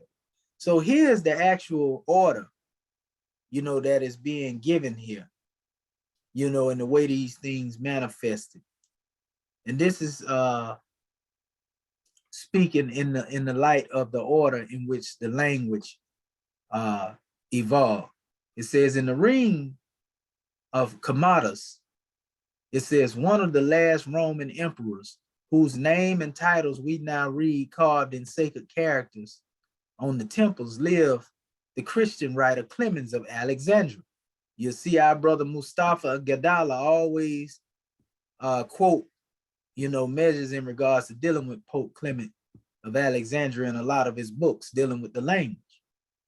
He said, he has left to us in a few words an account of the Egyptian writing, which must have been given to him by one of the learned priests who was fully acquainted with the subject. His words are as follows. Those who are educated among the Egyptians learn first that mode of writing, which is called the epistolographic, einchorial, or the common, which I just showed you. Einchorial is another word being used for what they call demotic. You see? And that's basically saying that these are alphabetical characters now, not symbols. This is the earliest view, before E. Wallace Budge, before Gaston Maspero, before Allen Gardenia. These are ancient sources giving you the order, that these writings came in. So secondly, the hieratic comes forth, right? And this is the order that they're given, right? It says, which the Sekha scribe used. And lastly, the hieroglyphic. It says of this one method is Kyrilogic, which is not figurative, but spelt by means of the first letters. And they're talking about the original alphabets up here, right? But then they say of the symbolic, one is expressed written, then imitatively, another is written, figuratively, and the third is allegorical, like some riddles. And that's when you get into the symbolic aspects, of the symbols and everything else. You understand these things for what they imitate, the figurative expression and the allegorical expression. That's how you literate, so to speak, into actual principle, these symbols when we look at them, and so this was the order that they gave here, and I'm telling you, in certain aspects, they equate these things as being together, and like I said, we'll definitely get into this in special drawing. And notice they spoke on the hieratic as being that in which the Sekha scribes used, and they also place hieratic second in line, but in all actuality, the way things have been manifested as far as to the way we gave them earlier, this gives us an aspect of the correct order in which these things are brought forth. Writing first, and then these symbols, which didn't have nothing to do with a spoken language or a spoken word, later. This is also something that we can understand because most of those who claim to be teaching Medu Neter right now, a whole bunch of priests, so-called, in this era and time among our people, all of them will tell you, well, you don't need to, even in the books that I got over here on, what they like to call the symbols of the hieroglyphics, they tell you, you don't need to know how to speak, this is special demonstration. So they get up there and they go to basically regurgitating a translated text by E. Wallace Budge, which I got a whole PDF that I'm putting together in concerning the language now that, man, they tell you to stay away from E. Wallace Budge, because he didn't have any proof for what he was presenting. They say he often printed his stuff too hastily without getting the facts. But it's good to get a foundation and a feel in the language, but it's a hit or miss with him, because he say he was guessing. So that don't surprise me that everybody's saying that about Budge. But those who claim to write dictionaries now are still basing their dictionaries off of Budge indirectly as well. You see what I'm saying? Either that or they're dealing with Allen Gardenia, which they also consider obsolete. And the most recent person they are referring to as James P. Allen, which we'll get into those things at a later point when we start going to show you certain things. And I'm going to show you what I mean when I tell you that these people, because they didn't only do it with the hieratic, they put symbols next to the Demotic as well to try to determine, you know, a particular letter. But I'm gonna show you why you can't do that. But nevertheless, here is this is Champollion's Demotic expression of diction. This is a prime example of what I was just talking about right here. Notice this is basically what he's calling the letters of the Greek. We already know this is he copied right here. This is also an alphabet that's known as Corn Greek to some of the people that don't know the actual measure. That's what the European call it, but it's Coptic. Notice next to it, they have signs Demotic. And this is what we want our Moorish kin to do. What they did partially here, they put it in the abjad order. But you, in most cases, when you see the Demotic alphabet sign, you ain't gonna see them in the Demotic order. But you can see that he was putting these things in a Demotic order here, right? He didn't have a letter for the Z, you know, in this particular letter here, you know, he didn't have a couple of letters in there. You can see them missing out of there. But nevertheless, he had all of these things that he lined up. And a lot of times too, family, when you don't see letters here, it's because they actually exist in a combination of the letters of in the language, so to speak. You know, for example, you might see sometime instead of the letter I, you might see I, Y, you know, and J, just give an example, because all of those letters are interchangeable. So they can combine them together and say, well, this can be this letter, that letter, that letter. So it's really never left out. It's still the same amount of alphabets, you know, that deal with a 22 root in most cases, you know, and then everything else goes into the vowels and all these things that are added in. So yeah, what he did, he put this letter A here, and then he tried to make a comparison to these symbols based upon what he came up with. Those who see my post on the website recently, I showed you this right here, this symbol, which actually the brother was speaking of, you know, in Philadelphia. He was saying that that was the name of Allah, the symbol of the hand and giving. And I showed, you know, how these things actually trace back to what the brother said. I got an actual expression on that. Matter of fact, I'm gonna pull it up real quick, because I got it here in my my writing, and I can show it to the family.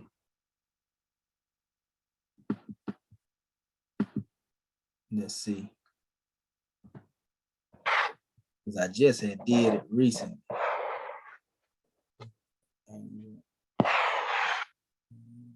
There it go, right there. I want to make sure I got the actual one where I finished it. Right here, for example, it showed how this hand, You can't see it. brother, okay, pardon, self-gratitude, grand man, Islam. Okay, right here, can you see it now? Islam.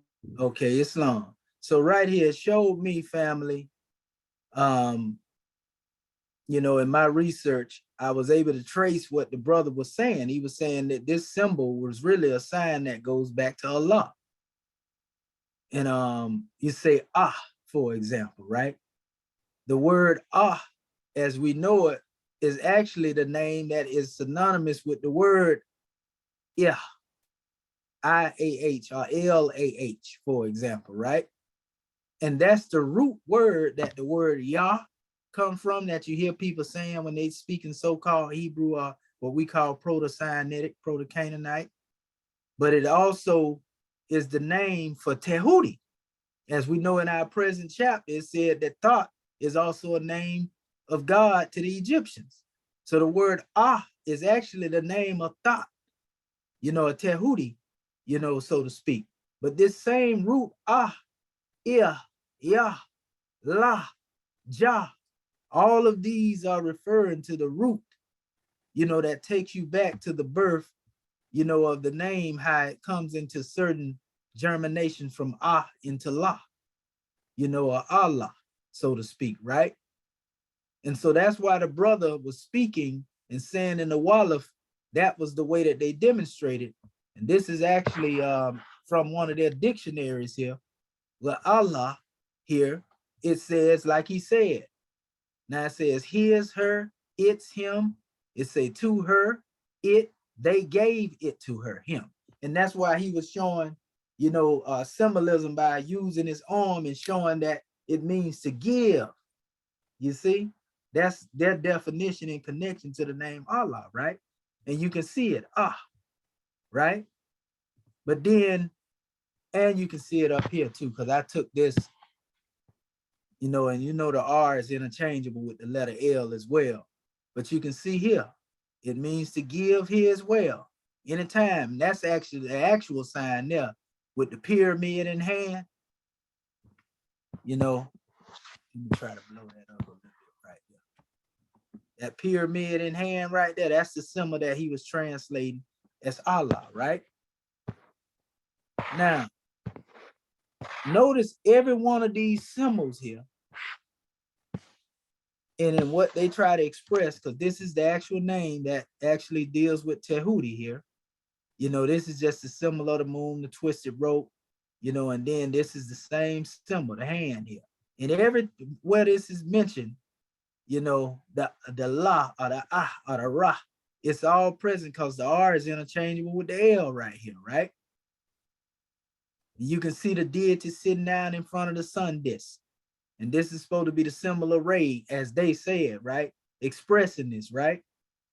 But when you go into the actual alphabet, the R being interchangeable with the L, that's where you see the Ah and the La or the Ahle.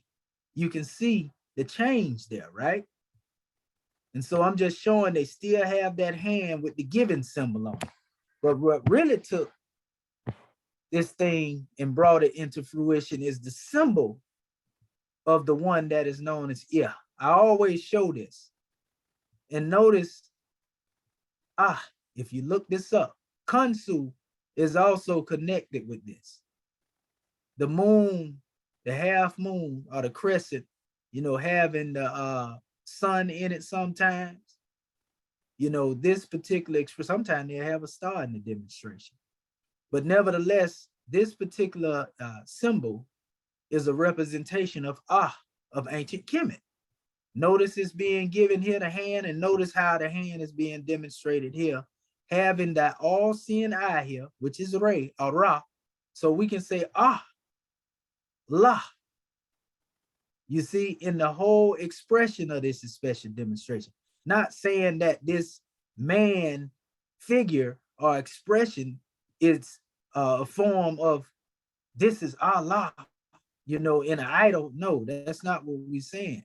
Though this is a man, which is symbolic to a vessel for the great God Allah. But yet this wajet that he's holding in his hand, the eye of Ra or Re, in all actuality, that's inside of himself. And that is actually a gesture or a posture. A mason will try to take that right there and make that into some type of scratching and digging, which is what they do. This is more like a mudra being demonstrated here. So again, this is you see, holding the symbol of Ra. We deal with the R being interchangeable with the L, La, Ra, Allah. That's the expression. When you express it, you pushing the letter L out. For example, from the comedian standpoint, that's why the R is interchangeable with the L. You say, let's push the letter L out. You say, with the R attached to it, Ra. Push the letter R out with the L attached to it, vice versa, Ra. It's still the same thing. It's the roll sound that's there. You see? Ra, Allah, Ra. You see? And so we can see that being demonstrated just at that particular measure. So this is holding the symbol of Ra, Allah, Ra, right here. You see? So then it goes into a definition that I gave, actually coming from the highest initiation, the book that I sent out to our Moorish kin dealing with Aliism. You know, the 7 Ali are the Sephra Ali, the book known as the Sephra Ali, Aliism. So it says Allah.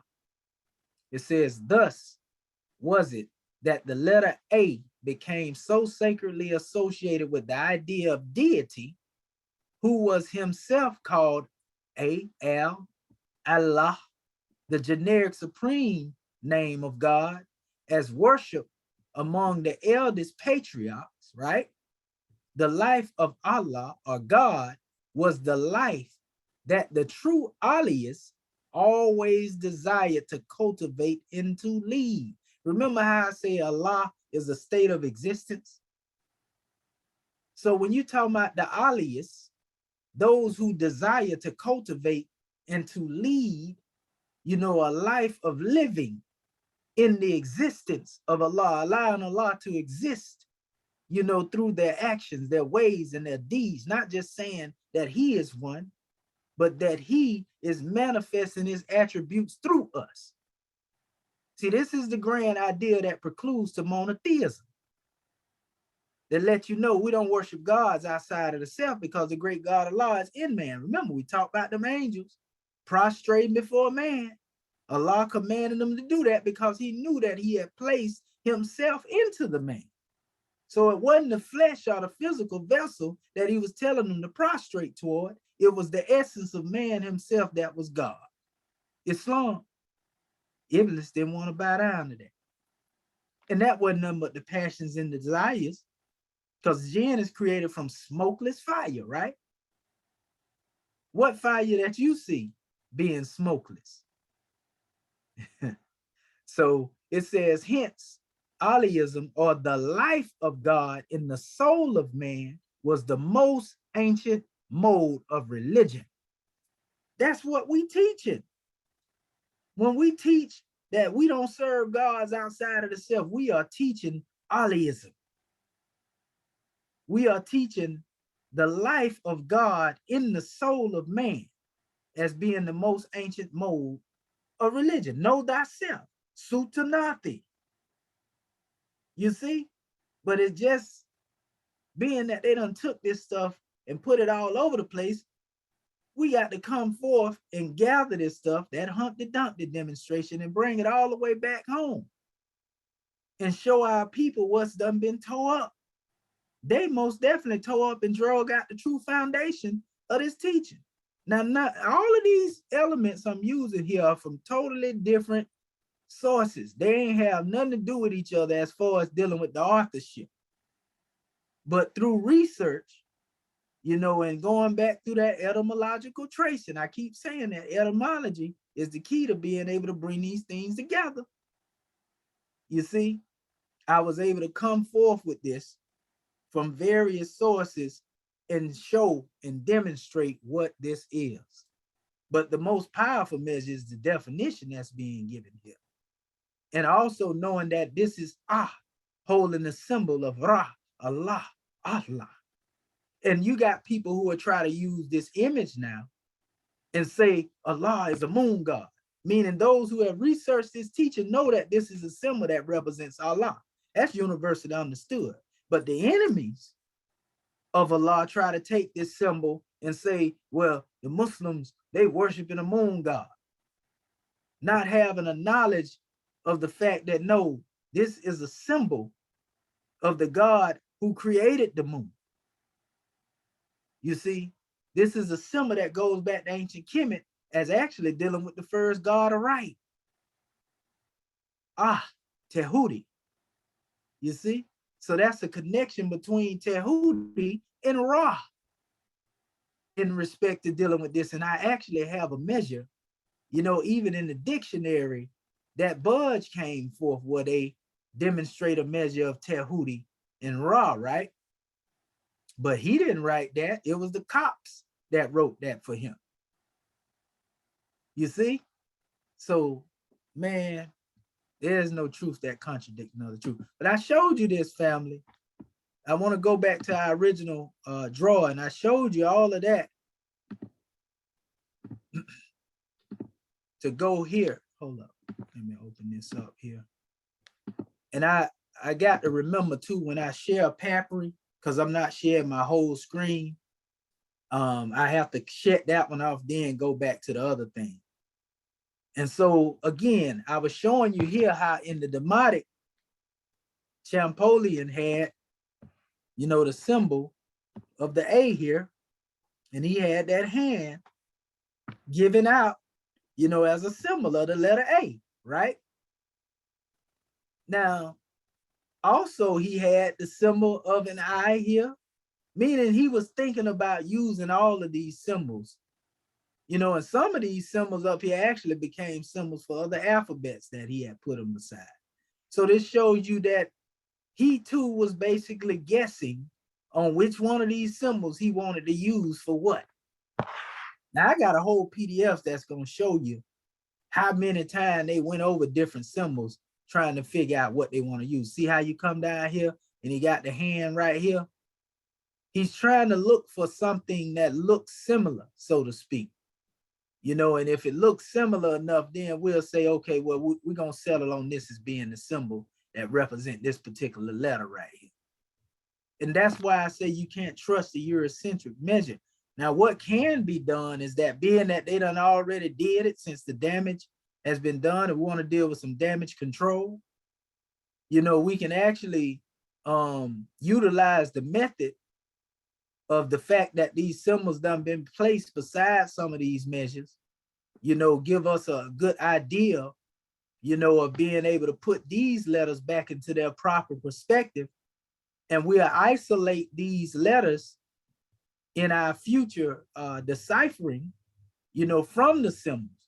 But if you need the symbols as a guideline, since they already put them beside them, it wouldn't hurt to do that.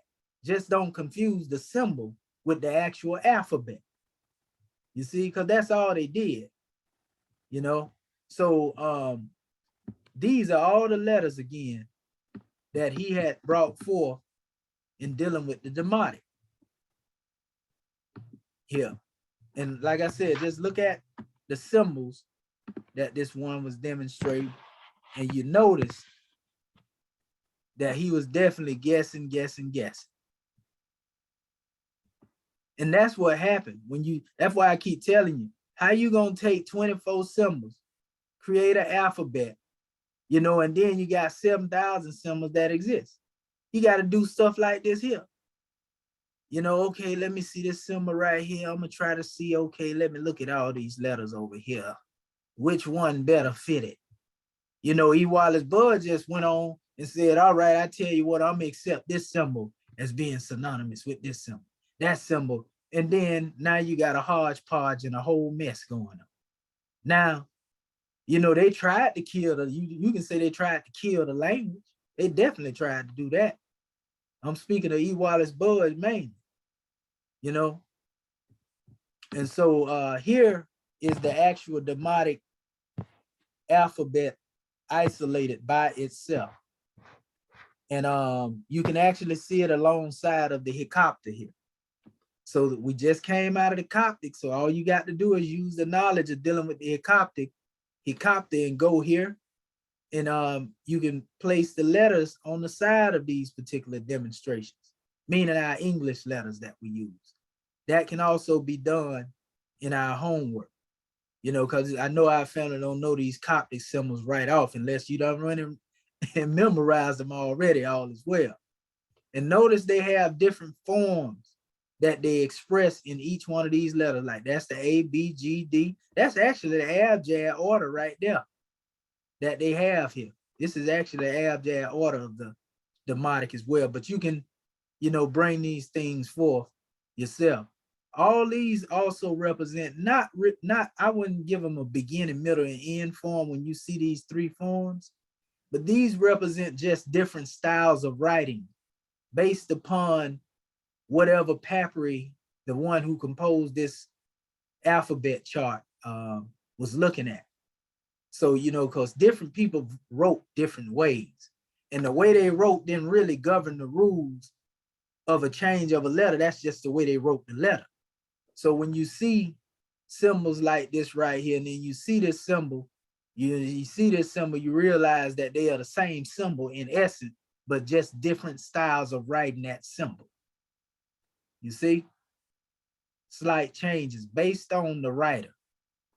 So these are things that we're going to have to look into and study when it comes to studying the Demotic measure. You see? And look at the different expressions of it. And all these things will become clear when we start going into it, because I got an extensive amount of PDFs in relation to actually dealing with these things. And these charts will be useful in being able to decipher certain measures. And we ain't trying to decipher whole papyri now because that's too advanced, but we'll do little lines here, words there, and stuff like that right there. And a lot of this stuff is stuff that we go into further from the professor degree alone, you know, as far as we want to take it, you know, because we're not here again to try to teach you, you know, the Demotic language per se, but we will learn certain measures of being able to speak certain things here, because a lot of the words that come from the Demotic will be used in when we compile in our particular dictionary, you know, itself.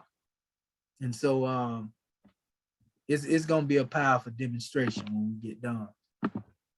So yeah, this is the alphabet chart, one of the best, you know, most, you know, reliable as far as being able to see in detail. You know, I choose this one any day. And this is someone's attempt to write, you know, in Demotic, and they actually tried to put an abjad order to it. You see, they tried to put the abjad order to it. And this was their particular way of trying to write it, you know, the alphabet. And that's something we got to do too. We got to practice ourselves, you know, on trying to write these things. You see, if you notice, you can see it's still in that abjad order right here, right? And we can make comparisons and corrections on. This is one that was actually composed, but it wasn't quite in that particular order. And actually this deal more with going into the numerical charts as well too. That's a whole nother drawing. Now, this is how you see Demotic as it is written out. As we showed you that the Arabic most definitely derived from the Demotic. But not only did Arabic derive from Demotic, Meroitic is said to be derived from the Demotic. Or sometimes they call Meroitic Demotic. You see what I'm saying? So that's really give or take measure there, you know, when you're dealing with that. And that's nothing wrong with that, because in all actuality, that just shows the connection and the tie between the language. Now, here are some expressions, for example. See how they put this symbol over here, this bird. Now, you know that bird don't look nothing like, you know, this symbol. You know, just because they got a line on the bike right there, they gonna put this here, this little, what they call a throw stick or whatever the case may be. You know, they got this goose over here. They done put this up here as a symbol. You know, they ought to be ashamed of themselves. You know, they see the ripples of the water here and this here, and then they gonna try to make this into this symbol. They were really reaching with this stuff, more. Okay, we see this here demonstrated this way here. You know, yeah, you can get away with that with a little bit right there. Look at the symbol right there, y'all. They were just comparing, you know, these things. You can't do that. Just take a symbol off the wall and say, let me find the one that best look like this here, and then make that into. So you burying this actual alphabetical script under these symbols here. When you got people thinking they translating this stuff, and they ain't even got the papyri that the Coptic priest was using. So how you gonna translate something? You dealing with these symbols that ain't got no meaning other than metaphysical. You know, you study the nature of the goose. You know, you study the nature of the reeds. You know, the papyri reeds, right? You know, the eye. You know, the man and the nature. Find out the meaning of these symbols, which they call determinatives.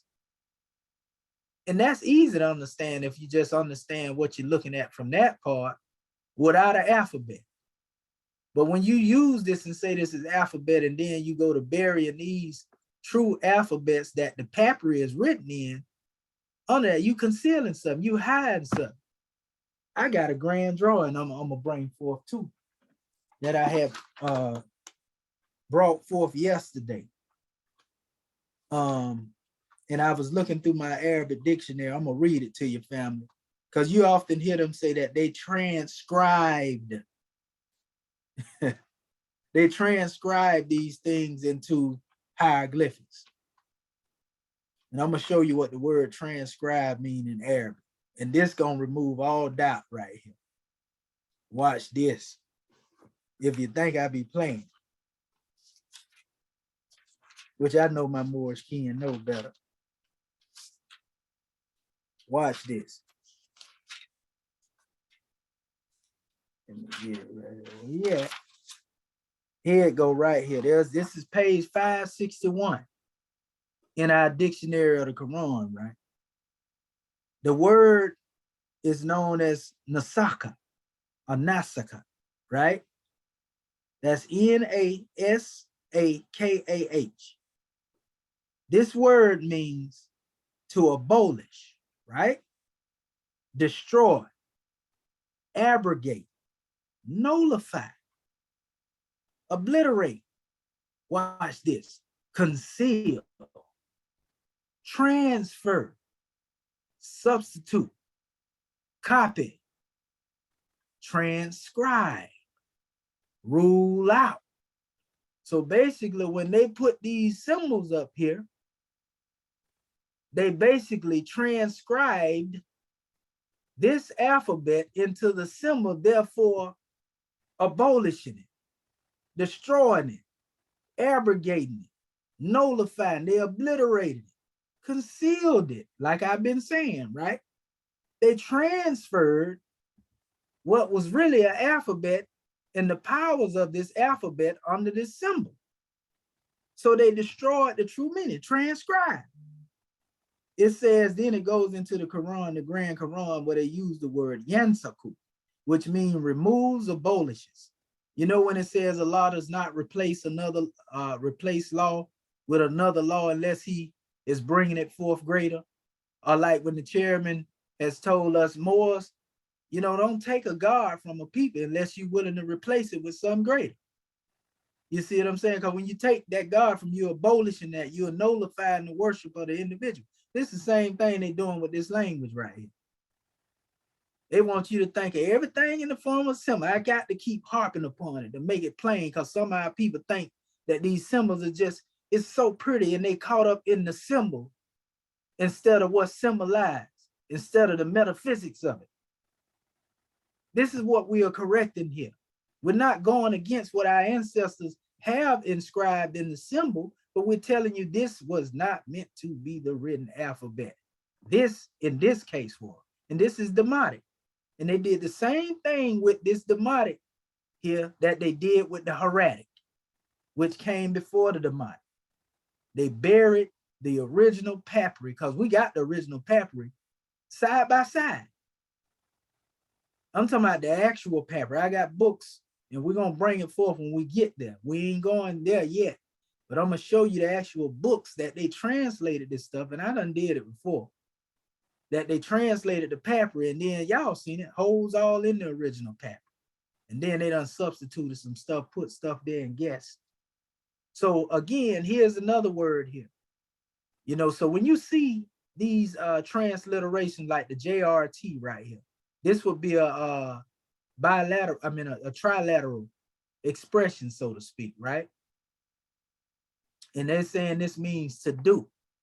It is not this symbol that means the JRT, it's this alphabet right here that represents that. You see? Here's another one. Now, you know good and well, this alphabetical letter here don't look nothing like this over here. But this is the root, the RMT, which means people.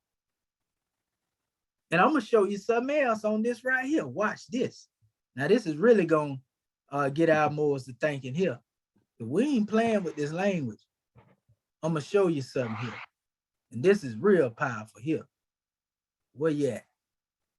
Okay. Not there, not there.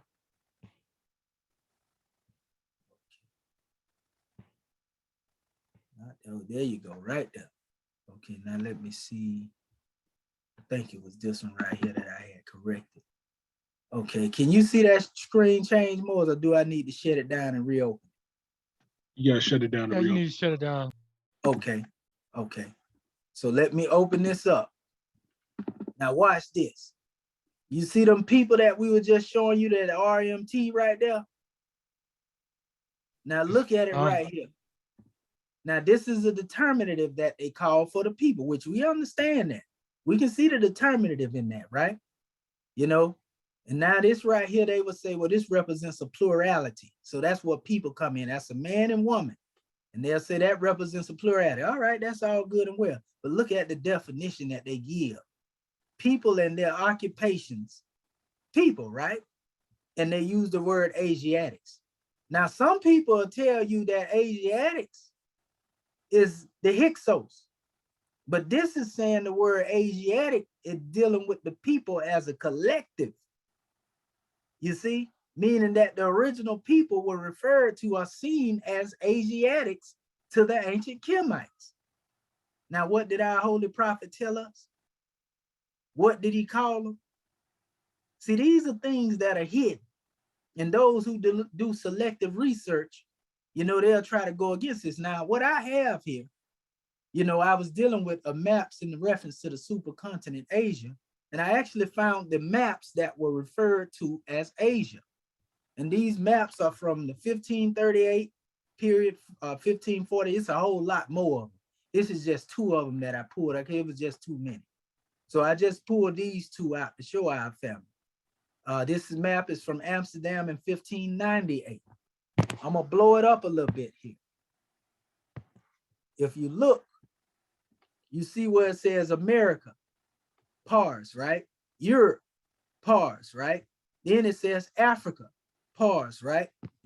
All of that, basically Orientalists, all of that, Orientalists and Orient is also a phrase that was also referred to as the East. You know, those who are in the land, because, you know, Asiatic, Asia is also referred to East as well. That's one definition, you know, in certain dictionaries. But nevertheless, as the whole map is being depicted here and called what? Asia. Here's another one, the other one I was showing you. They used the term Asia Minor. But really, this map was said to be a map of Asia. And this is one of the oldest expressions. It's more out there, but this is still covering Africa, and this is the Americas up here. You see? So that's why I had this here, and I was given the definition on it. In the process of time, as Eusebius, the historian, informs us, a colony of Asiatic Cushites settled in that part of Africa, which is since being called Ethiopia proper. Josephus asserts that these Ethiopians were descendants of Cush, and that in his time, they were still called Cushites by themselves, meaning they called themselves that, and by all the inhabitants of Asia. According to Bruce, who traveled in Africa, the Abyssinians have among them a tradition handed down from time immemorable, that Cush was their father. Homer divides the Ethiopians into two parts. You know, when you say Ethiopia means something divided, right? And Strabo, the geographer, maintains that the division line to which he alluded was the Red Sea. The Cushites of Asia and immigrated in that part of the west of the Red Sea. You see, there are also a demarcation line that comes from that area of the Cushites of the Nile Valley that also went all the way over into West Africa. You know, to say, so Eusebius also thinks these remaining unmixed with other races have engrossed the general name of Cushite or Ethiopians, while Asiatic Cushites have become largely mingled with other nations and nearly are quite absorbed, or as a distinct people, well nigh extinct. It says, hence from the illusion of Jeremiah to the skin of the Ethiopia. They talking about in the Bible when, you know, it was mentioned in there. I want to say that's where one states, my skin is black upon me and my bones are burned with heat. But it said confirmed and explained by such authorities in Omer and Strabo and Herodotus and Josephus and Eusebius. It says, we conclude that the Ethiopians were an African branch of Cushites who settled first in Asia, and we conclude that these Cushites were Negroes. You know, that's their language. This are old sources, so you can expect that. It says, I do not recollect that in any information is given to us in any other place in the scripture as to the color of the descendants of Ham. But is this sufficient as the premises from which to infer that all Ham's posterity are Negroes? And it says the inference rather is that all Ham's descendants, Cushites alone, are black, because these are singled out by the prophet to illustrate his doctrine of the impossibility of the human heart to turn from its wickedness. Where it say, if the descendants of Mizraim and Canaan were of the same color as the Cushite, it is marvelous that Jeremiah should pass them by and introduce an Ethiopian.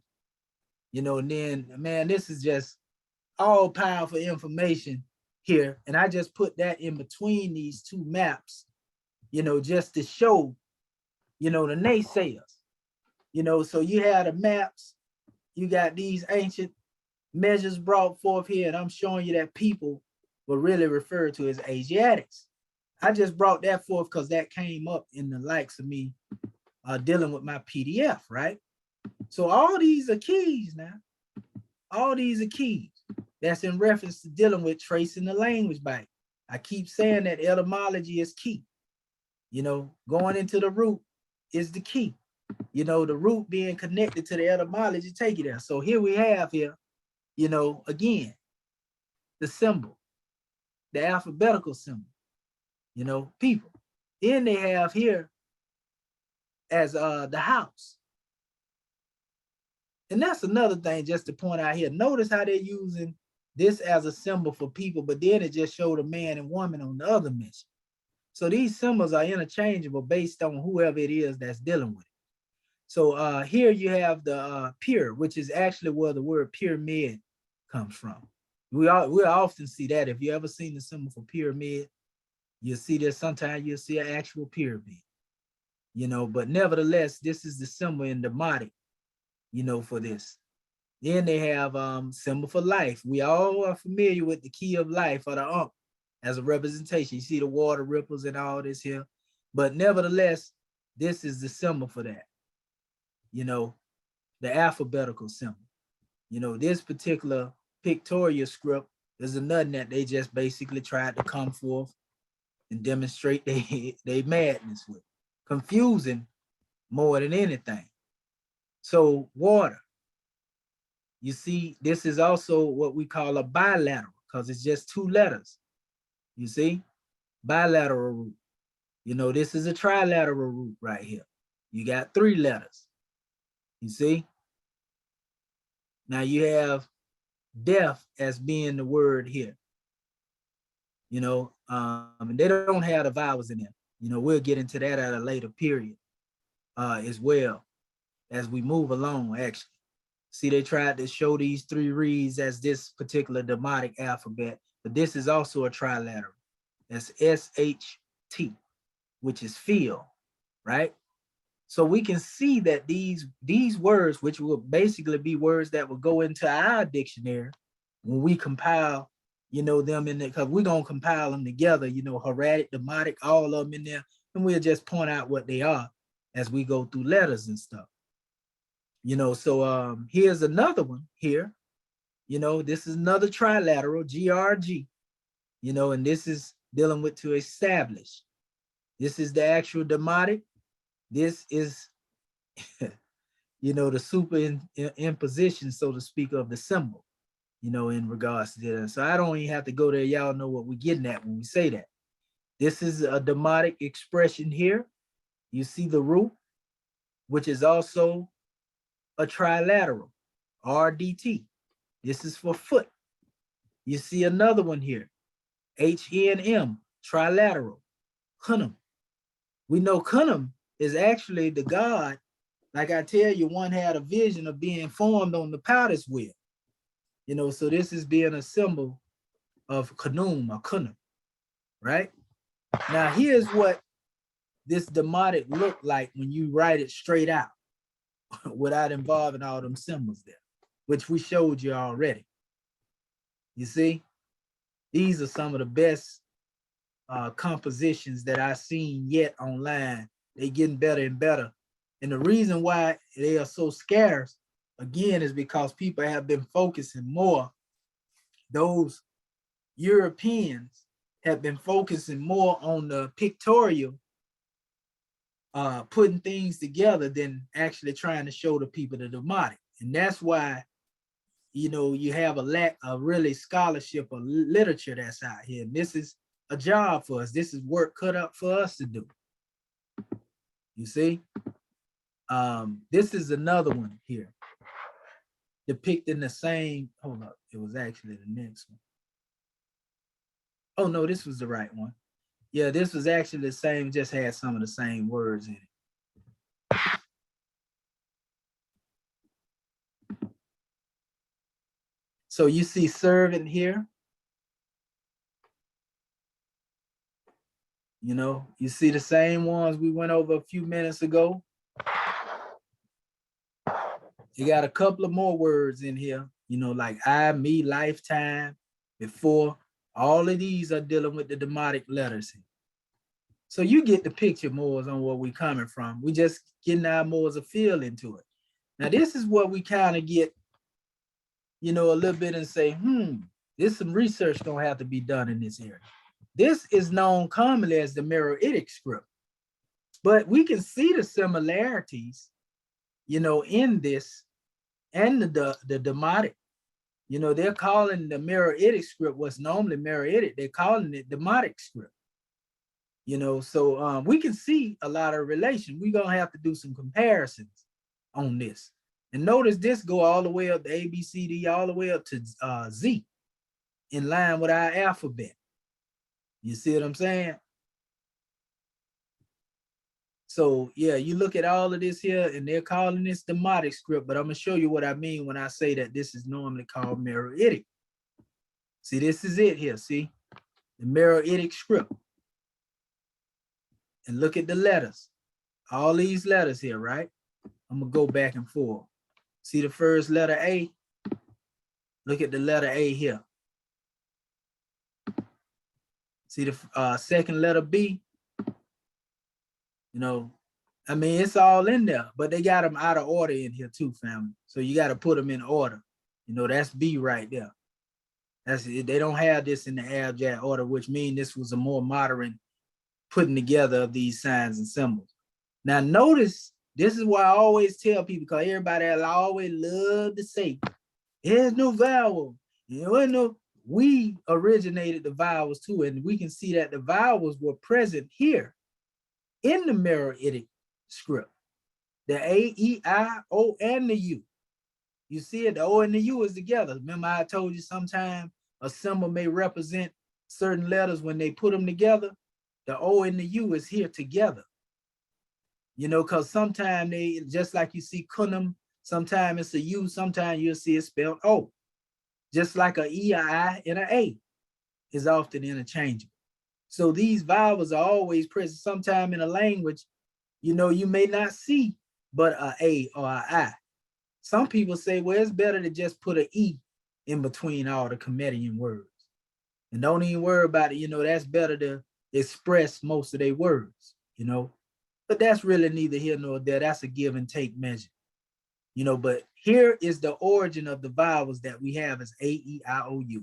They did not invent these, originate these in the English language, contrary to popular belief. You see? So in essence, we can see the connection. And to be honest with you, you see a strong connection between putting all these alphabets together, how they compare to our English language right here, looking at all the symbols being lined up with them. And then they got the vowels in there too. Now we can understand Also dealing with this measure, where your so-called Latin come from, your Roman, and your so-called Greek, and all of that. We can see evidence of that here. That's what we actually uncovering when we deal with. Notice on the side of these particular measures. Now, Meroitic had exactly a pictorial script, but it was compared to these letters still. They had a pictorial script, just like Proto-Sinaitic, Proto-Canaanite. There was a pictorial script. These were not the original scripts that were demonstrated in KEMET. This was their choice of originating their scripts based on these symbols that they have on the side of it. You see what I'm saying? That's the difference between the languages. And I ain't heard too many people talk about Meroitic papyri though. And there's something that I want to go into, because when we deal with this particular measure here, we also have to connect, the fact that the Demotic has a relation to some of the Phoenician form or the Phoenician scripts of writing, in which they are calling Phoenician is actually KEMET as well. And we had put this chart out here a while ago. This is what you will see in his brother Mustafa Gadala's book. And he'll tell you about the relation of these certain letters. Now, if you look at this form is basically synonymous with that in which Tehuti was basically writing on that tablet, as we always point out. We got the Iberical, which goes back to Ibero script, which was found over there in, Atlantis, because, Atlantis came first in Egypt. So that would show you the derivation of this alphabet as far as going over there and coming here, And now notice in this chart here, it has the vowels, right? A, E, I, O, U, right? Then we just talked about that, And so only thing here that is missing is the proper ordering of the abjad and putting the right signs in here, because they don't have the right signs in here as they should be. You see, the letters. But nevertheless, if you were to go into them, this is indeed the abjad order here. I know this because I know the order by looking at it without having to see the letters beside it. So this is also Minoica. And those who know who the Minoans are, that's another way of going back to, those people that were misrepresented as Romans and Greeks and so forth and so on. This is getting back to your Etruscan state, the Tartars, all this stuff right here, man, is powerful. But I went to this alphabet in relation to showing these different forms of script, that are brought forth to go here as well.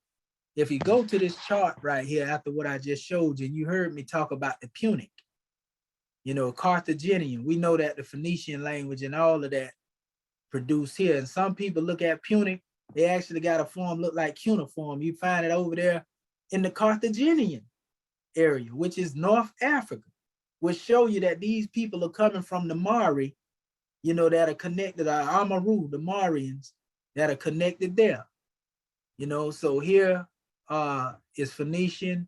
It's showing how the ancient so-called Hebrew and Samaritan derives from what is termed Phoenician, which we really refer to as Egyptian. And why?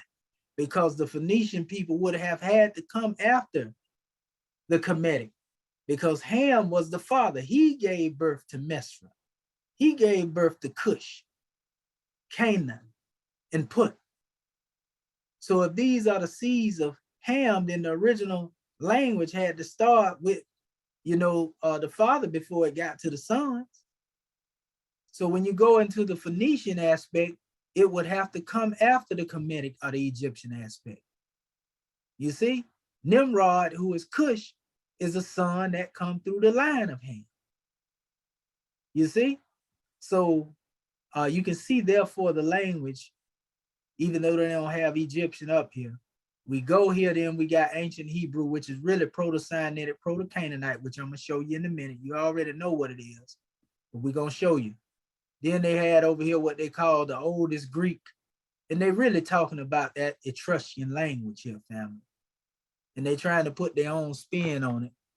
But then you see the line through which these languages come. Chaldaic, you see, they come all the way down Syriac, ancient Arabic, modern Arabic. You know, it goes all the way here, Turkish, Kufic, Oriental. Look, they even have Mauritanic, which I'd never seen that, you know, until I discovered this. They have African or Sarsian, you know, the Sarsians, then they have Moorish. You ain't never seen no alphabetical chart with that on there, huh? So these are things that they have hidden from our people. And they show how all these things evolved through all this here. You see, they got the Coptic and the Ethiopian up here. A lot of Russian language too has a lot of Kemetic words in them too, to be surprising. So I think, you know, we can even study, you know, some of them origins over there with them Russians, you know, as well, and find out a lot of things. They got also all the English languages, that where they root languages, where they come from, and then all the way up in English. So this is just a chart that was given on showing the languages. But when they're speaking of the Phoenician, they're talking about this style of writing here, which, like I say, the European like to call Koine Greek, you know, and so forth. But we see that this is Egyptian. You see, it actually says Egyptico Agio Marcos. You see, but anyway, here are many different phases of that same alphabet that I just showed you. You see the symbols on the side. This is that Proto-Canaanite, which means this is the language that our ancient ancestors, the Canaanites, wrote in, right? They used these symbols, but this was after they came out of Kemet. Those who had been, as we say, exiled by Joshua. You see, Isaiah 19 attests to this, because it was said that the people, you know, would go through this special change, right?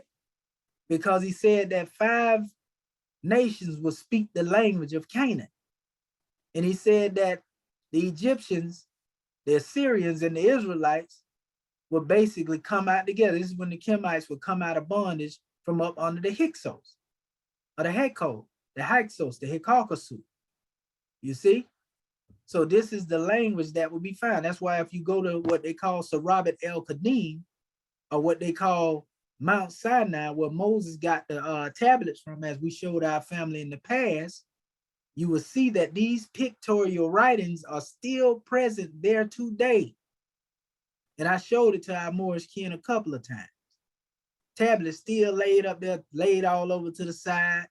You know, some of them still out the ground, and they got the Proto-Canaanite inscription on it. And they give the year 1500 BC. We're not concerned with the year and the time and the date the European are given, because we have our own timeline that we'll bring to the manifest.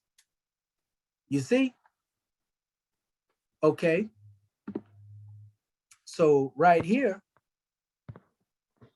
let me show our family this, because we're getting ready to open up the floor after this slide. This is just showing you those pictures, Moorish kin, right here. As you can see, again, Proto-Sinaitic, Proto-Canaanite, you know, and all of our Israelite family are finally coming into the realization that this is the original alphabet, and they understand that that other alphabet is what they call Yiddish.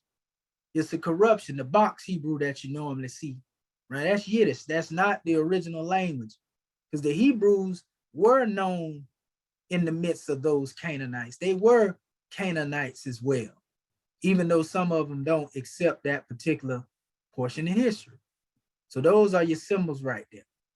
Here is that same alphabet I was showing you a few minutes ago. You can see the style in it, you know, though more sharp in the points, you can see how it relates to the Demotic, you know, and its derivations are going back there. They also actually showed here the connections of the hieratic and put all these on the side of the alphabet as well. And that's the Abjad order. So these are powerful measures, family, you know, in relation to dealing with the language. But I wanted to lay that foundation first, and then we'll go into some other measures when we bring forth our homework, assignments, and everything it is that we had to bring on the manifest. And it's just a powerful drawing. And at this time, what I want to do is open up the floor first and foremost, as we always do, to Act 1. And then we'll proceed to hear from our Moorish kin, Islam. So as our Grand National Chairman on the manifest, Islamism. If not, our Grand National Secretary of the State is right there. Islam, Islam, Islam. Gratitude, Dr. Shaheed, grand class. Islam Moorish kin.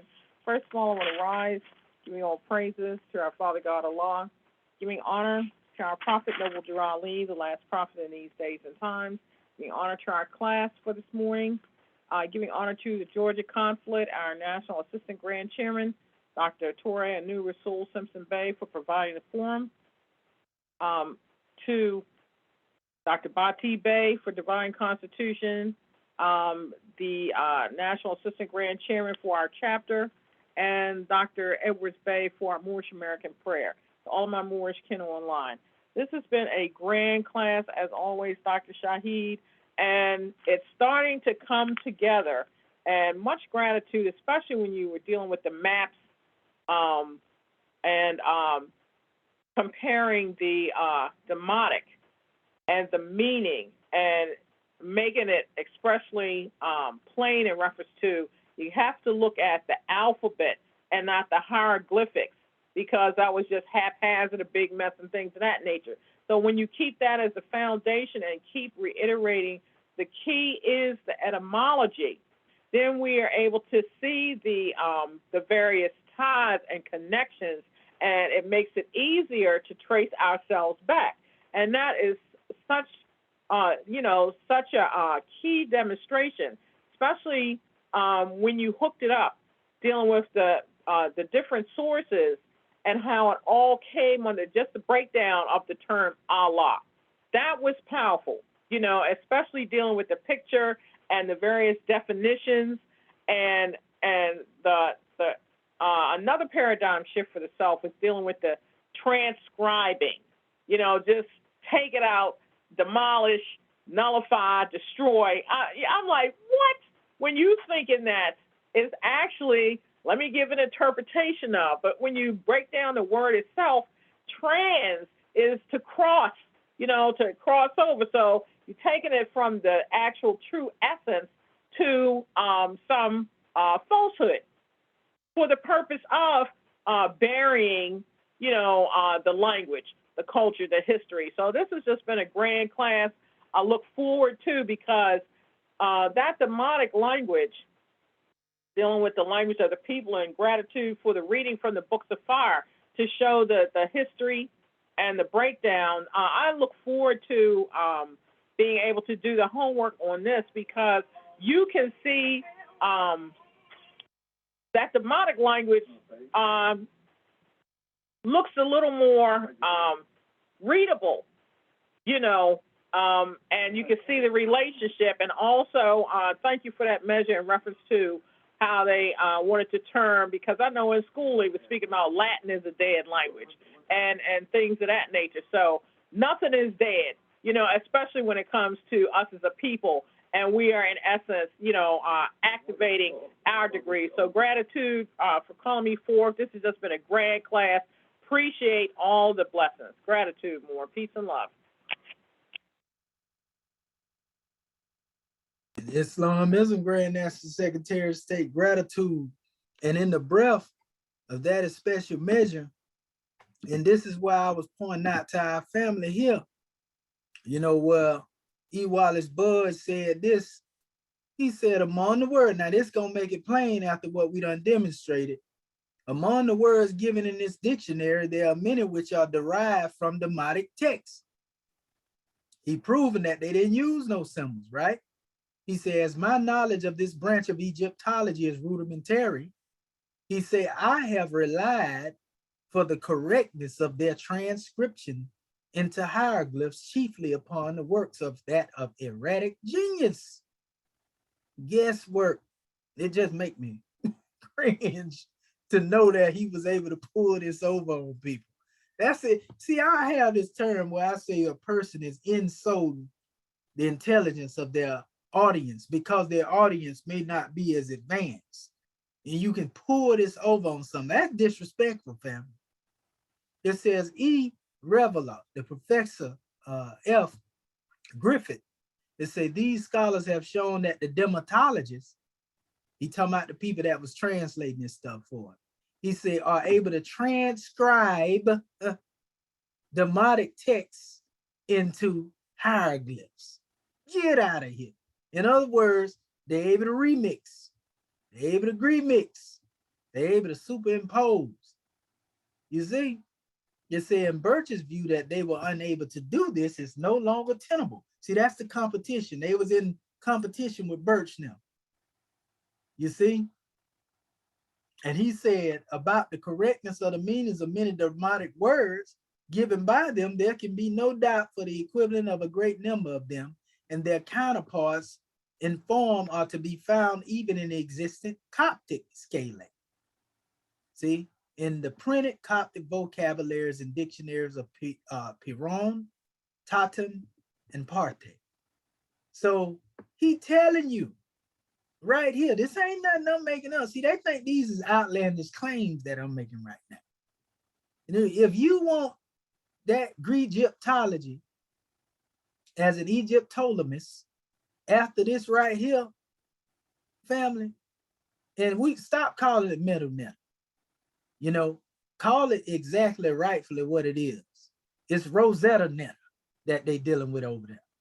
You know, so, you know, this is the grand drawing right here, you know, that we given. And again, let's go back to our brother on that video that we showed before, briefly. The brother that was in that particular place where he was given the drawing on the pyramid. Can y'all see that screen, family, of the video? No, sir. Okay, I want to make sure before I move ahead because I know it'll do it to me.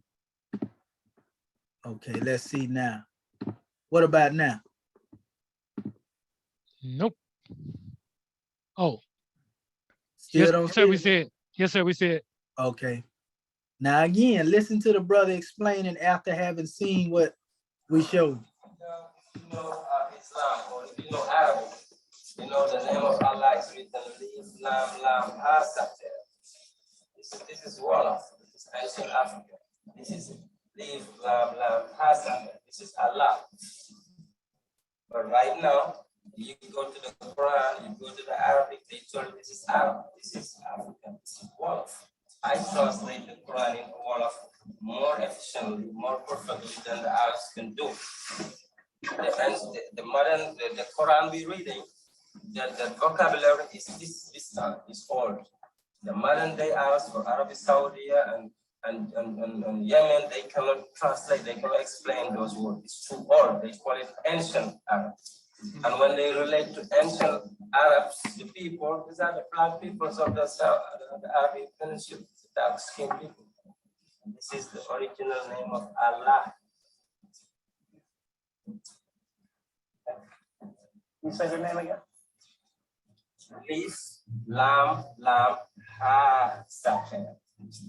Ha-Sater means the Ha of the pyramid. And this is the right hand. Like you offering power, you offering strength, you offering, it's your right hand. See, the pyramid right there. And your shoulder, your elbow. Leaf, Lam, Ha-Sater. So you're using your own sound. I have a question. Yes. Is there a relation between Walla language and Wahhabi law and Saudi Arabia?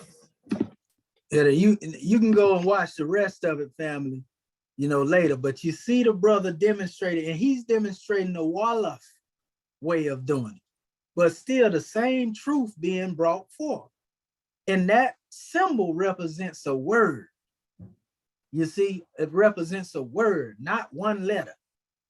And that's the thing, because the symbols represent people, places, and things. They don't represent one alphabet. And that's where they're hitting our people over the head. All of those should be read as they read determinatives. You know, when you see a determinative, and you say the determinative is, well, that's a cow. Well, what does a cow do? Study the nature of the cow. You know what I mean? Study, the analogy of the what you call the anatomy of the cow. Study the hawk, study the nature of the hawk, study whatever it is you study, and you determine. Don't let them determine what the meaning is to you, because we already know what they say it is. We can use that as a basis to build off, but use your more science to interpret it. See, that's how we're going to build up our dictionary. You see what I'm saying? And we're going to do it mainly using a lot of language of our Moorish Holy Quran, and the literatures that were given to us in the Book of Fire, and that will be our Moorish expression of the measure. Now, this is very powerful. This is very powerful. I want to show you something else too, very important, since I'm here. And we're going to give it to you, Moors, but, the spirit is in me right now to give this measure as it needs to be brought forth. And this is very relevant to what we're talking about, because I want to show you some things on what I was talking about earlier. And of course, we know how the adversary or the enemy of what it is that we stand on and what we teach will always interpret things or misinterpret things, right? But I'm going to show you how deep this demonstration get when we deal with this word. And we went into the root of it, dealing with right? Now check this out. Most of all this is dealing with expressions of right? Matter of fact, if you look here, I'm going to blow it up before I go into it. You see that right there? Yeah, right? Now this is just these random websites here. It should have took me into the actual site. Oh, there you go, right there. Per Let's see what it says here. Didn't I say that? Right? You see? Then it goes into Demotic. Right? And they said it means moon in certain roots. So all this is confirmed what I said. You actually see the same glyph in the measure that I brought forth, per right? Now, selected researchers would look over all of this information that we given here. See, it says here, and they say Egyptian god, right? They give another definition. You see it here? Yeah, here. It's always been here right in front of us. Now, we got some of those. See here, Tehudi. Remember I was telling you about that? I was mentioning that earlier. These are all symbols of that kemetically, of the origin. And those who go against the doctrine of Islam, they use this to try to attack Islam, but they don't do nothing really but confirm the truth.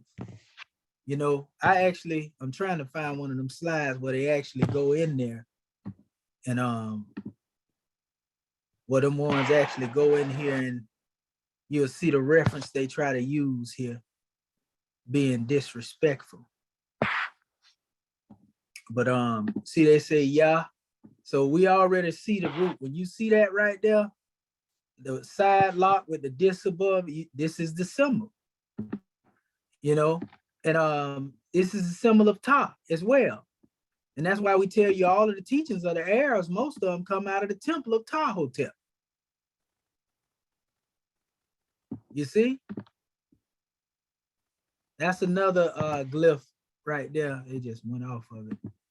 But that's another glyph right there they use for the name right here. See it right there? You see that hand and giving, see they're talking about moon, Ia. See, they are constantly comparing that to the moon. But what they don't know that this is dealing with Tehudi, the lunar deity, so to speak. And it connects back to which it also goes back to, like we said in our chapter, when we say Thought or Tehudi is the name of God in Egypt. See, that's our connection to this knowledge, saying the same thing. So all it does with us is confirm. They even went here and even compared the word mess and into Messiah and actually showed a seal. They say born of the moon god La. In other words, this is the son of, Allah, the Messiah. They giving it this way in the actual inscription they're saying, right? Like saying, well, the Messiah is the son of the Most High. Not in the physical way, but we know in the spiritual way, or the metaphysical way, as we are all sons and daughters of the great God Allah, right? So this is the key. This word is the key to unlocking the history, of the very name of God, right? Let me see this. See what they do here.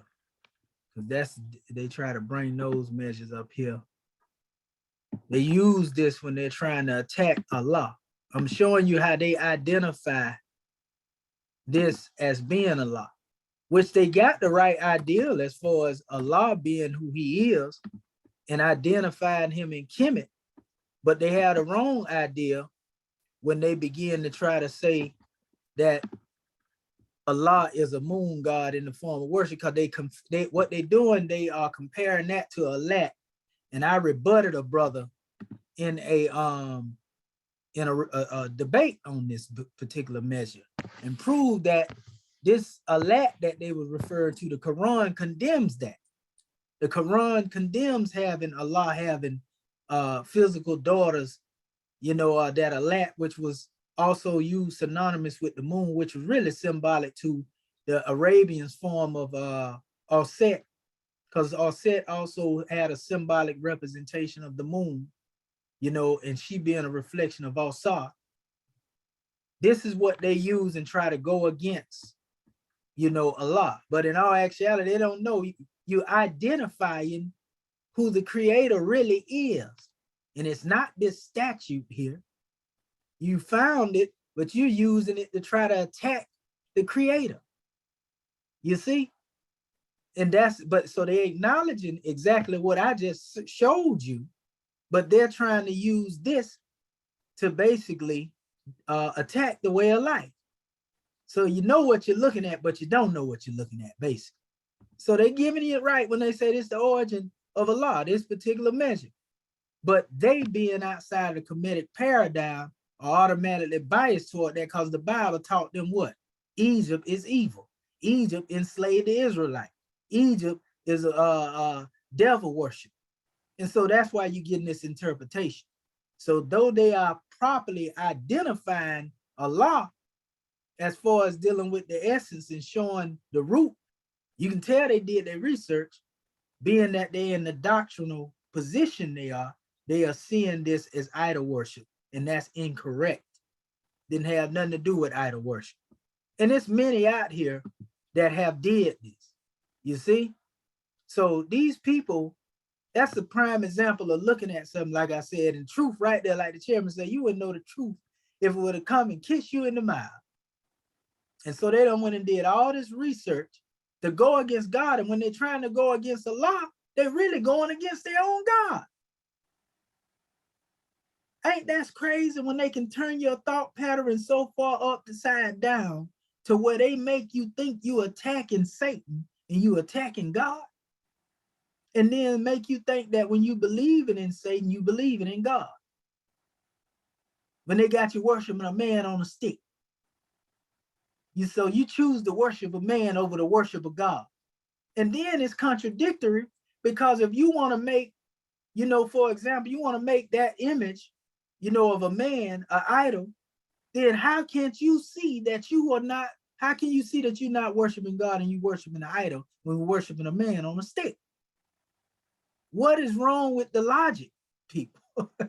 That's crazy. So again, like I said, it's plenty of them that put it out there, but that just confirms what it was that I was stating a few minutes ago, family.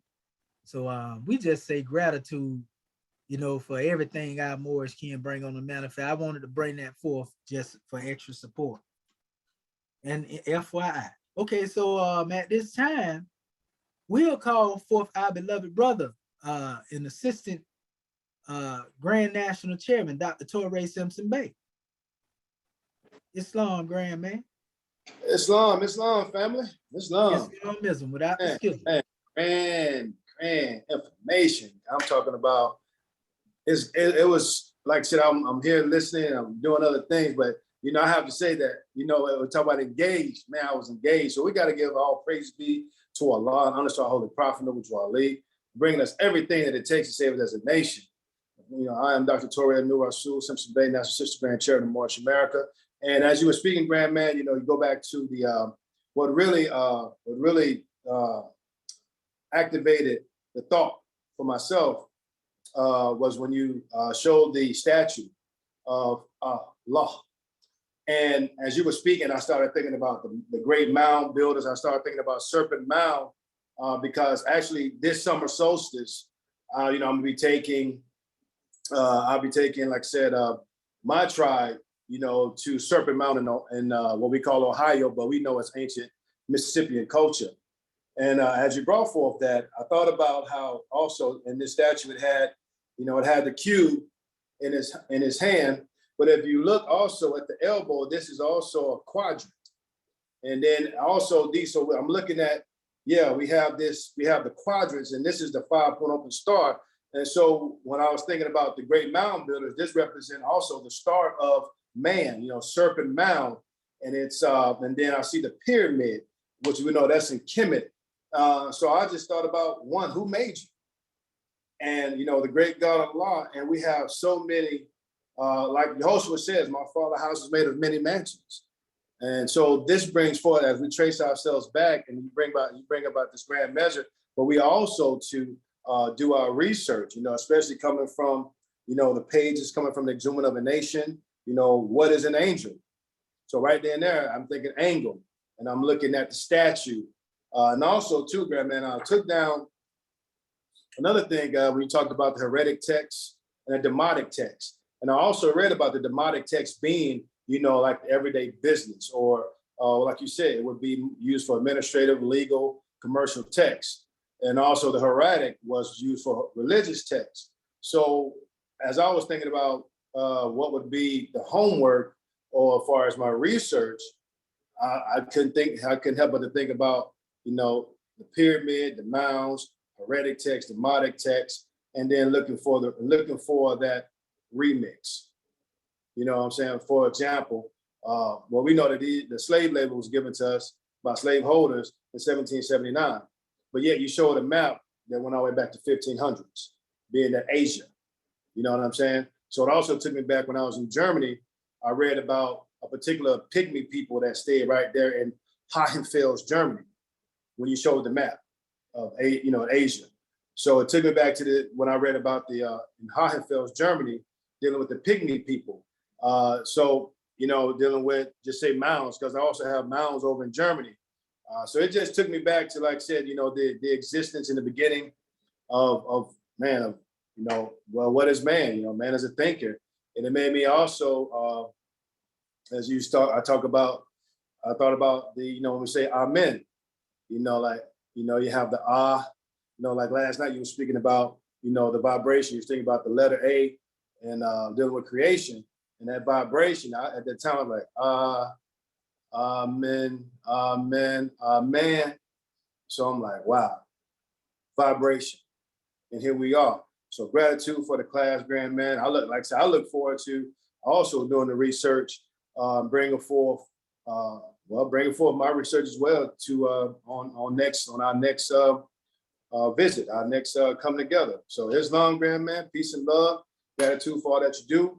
Man, honors to our prophet, praise Allah, and honors to our Moorish American government. But we're learning how to be gods again without being molested by any citizens. Islam.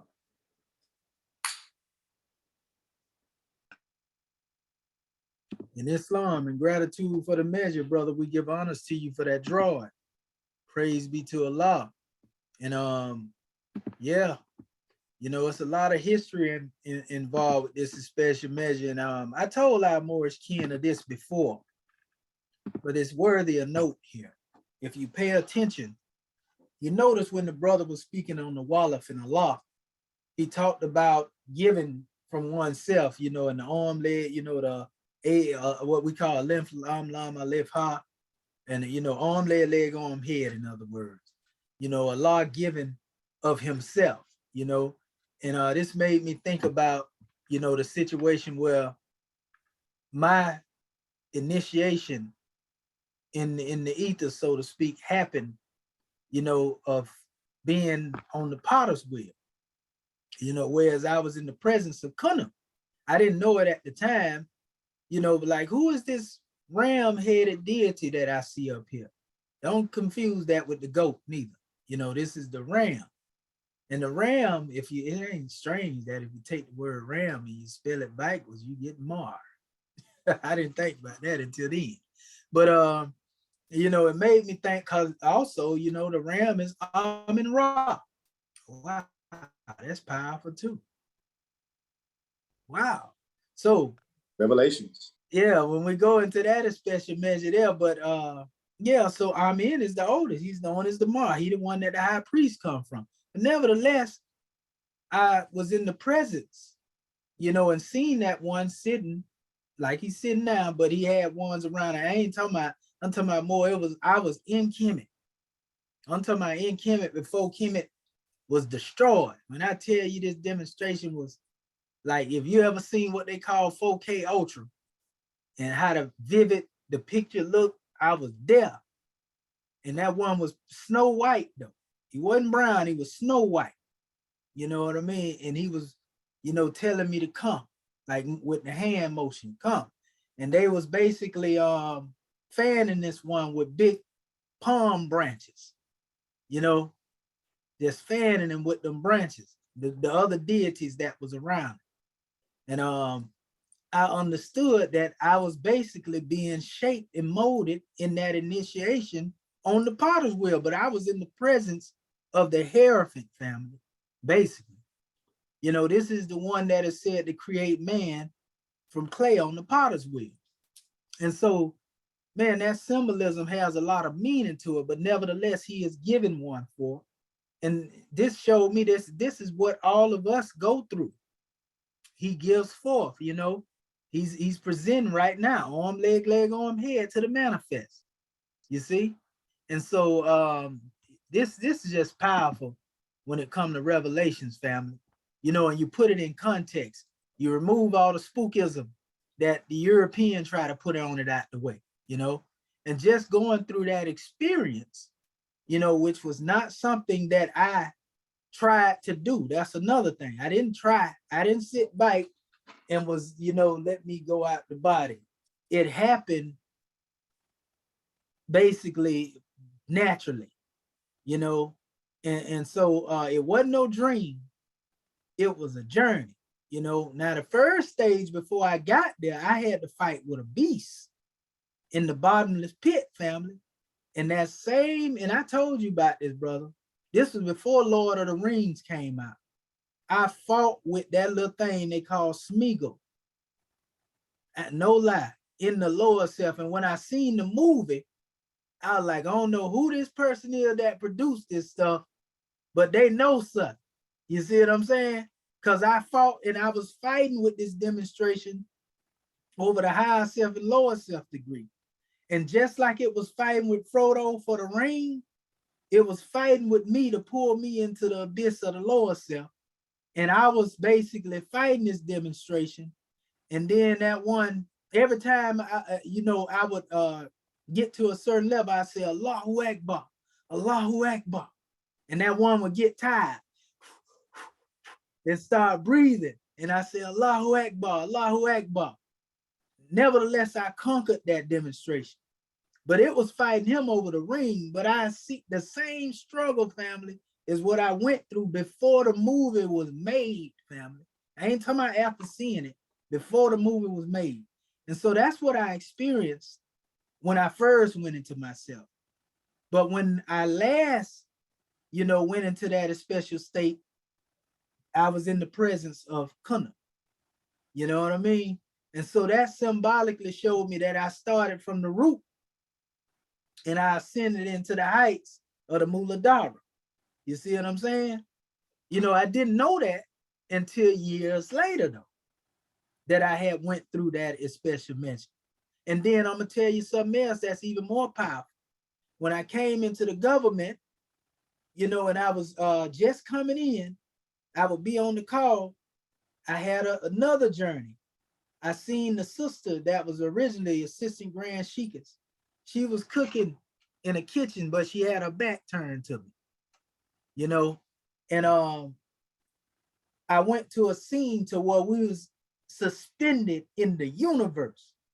I ain't talking about in no particular place, but we was in the universe. It wasn't nothing but basically, you can just say us in darkness, suspended, you know. But I seen our chairman, and he said, come on, just like Kunna. Allah is my witness, family. He did the same thing. So that was manifesting who was actually calling me. You see what I'm saying? Come on, come on. And the Grand Mufti, may he rise in power, the first Grand Mufti, he was sitting right on the side of the chairman. You see what I'm saying? These are things that I experienced, you know, but also being able to experience hearing that higher medium speak, you know, from on high in my voice. But yet when I come to the manifest, I realize I don't know what I knew when I was outside of that demonstration. Because I'm talking about, man, I went into a knowledge where I was building on the cosmos and creation and on how everything came into me eloquently, though, like real plain. And I was like, man, but when I came to the manifest, I was saying, I want me some more of that. Like, man, let me get back up in there. And I did it by reading. I was reading books in most cases, and then I would go into that state. That's why I tell the family, if you really want to, because it's about breath, it's controlling the breathing. You know what I mean? Being able to slow the breath down and calm the self.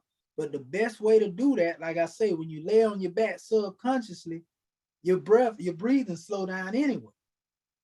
So, you know, that's the real art of being able to lead the body, I'll say, in the quickest way in trying to do it. Because just learning how to try to practice, it takes time to do it that way. And I did that, like I say, by, you know, I wasn't consciously, we ain't gonna say I wasn't consciously trying to do it, but, you know, I didn't expect that unfoldment at that time. It's also being able to, when you go into some of these books, you can sit back and enter the mind of the author who wrote the book, family. I've been able to do. So this is what made my faith stronger in prophets. Me being able to, I'm like, man, I know if I can experience that right there, I see why these prophets was getting all these revelations. If I can do that right there, and I only seen little peaks, I know that when I get to a real height, I can sure enough open up the book of the register. So that just gave me stronger faith and confirmation that prophets do receive revelations at the end. So you can't fool me and make me be an atheist. And you know what I mean? So I just wanted to bring that forth, family, you know, in confirmation. Islam. All right. Any other more would like to come forth and give their portion?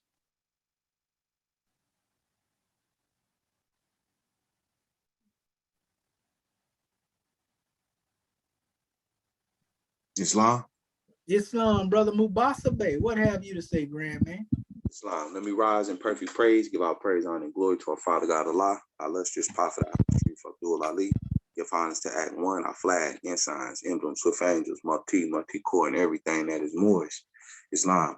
You know, in the class, I was listening, and you know what I'm seeing is just a revelation on how, you know, these particular bodies of Boles, you know, pretty much impose themselves on our history. And, you know, what they use, their methodology to use to kind of, what do you say, justify that. And also what I see too is the opportunity to, you know, be able to aid and assist ones who may be a part of a certain fraternity and sorority organizations. That way, kind of giving them an insight on really who they are, to kind of help bring them up out of, if they want to, if they so desire, those are the, two main things that I seen. And also, like the brother Torrey Simpson Bay was saying, the connection between the signs and symbols or hieroglyphic, the glyphs in KEMET, and how they relate to us in our being. Because that demonstration with the aleph, the arm, that right there that's powerful. And just that symbol, it's got so many different ways that you can look at it. You can look at it as far as our Moorish Holy Quran is, being reaching out their hand, clasp of unity, to be of aid and assistance, to receive and confer mutual benefits and obligations. And also, just all of those, those signs and symbols, it just show you, what the duty and the purpose is of a Moorish American, of us. And also, show you what it's not to be, or what's contrary, to that. Because in the same breath that certain ones is interpreting that, when you go back and you retrace their history of what they actually done versus what they telling you to do, you will see it's a whole total contradictory. So, honest to the measure, and peace and love, family. Yes, sir. Islam. Peace and love, brother. That's a powerful measure. That's right. What they telling you to do. The rules on being able to bring this demonstration on the manifest that they got people reading by. You know what I mean? Yeah. And they did it totally different, because Budge didn't translate this stuff. He had Coptic Christians do it, and then, basically they even tell you, that brother go into his video, tell you, just like I told you. And there are other authors said, Brother Walter Williams, they was killing brothers after they translated this stuff. You know what I mean? So that they could never claim to be the ones who actually wrote it, basically. So this stuff was real brutal. It was more than just them changing the truth. They like, we're going to kill you and hide the fact that you the one that wrote this. You know what I mean? Translated, and then unsuspectedly take you off the count. And now nobody never know who the true author, of bringing these things forth were. Islam. All right. Is there any other more that would like to come forth and give their portion? Islam. Islam, Brother Marvin Evans Bay. What have you to say, Grand Man? Gratitude, God, man, for calling me. Yeah, this thought Evans Bay, praise and honor have been given. I mean, you covered so much territory, so much space. I mean, it's just like almost overwhelming to think about it, but it just sheds light on the fact of the job that we have to do. You know what I mean? There's so much that we as Moorish Americans have to do. We have to go back into the past. We have to go back into that which the Europeans have constructed, using truth and falsehood, as you say, using our ancestors to transliterate, the scriptures, that's written in stone and what have you. And so we have to go back and, like a lot of times when you bring on the manifest something of the European, I get kind of like not bored, but it's like kind of frustrating, when I already know that, they lying about something. You know what I mean? The fact that I got to deal with that and then revert it back to the truth. I would like, which I could just go straight to the truth. You know what I mean? But yeah, I really appreciate all your work that you do. And I can see how we are coming into this knowledge and this understanding such that we can actually rewrite the history, rewrite our history, or to write our history in the correctness, you know what I mean, and the fullness in which it is. I mean, you just said so much, talk about the Demotic and the Mirahitic Scripts, and how they have said that the hieroglyphics, was the original alphabets and what have you.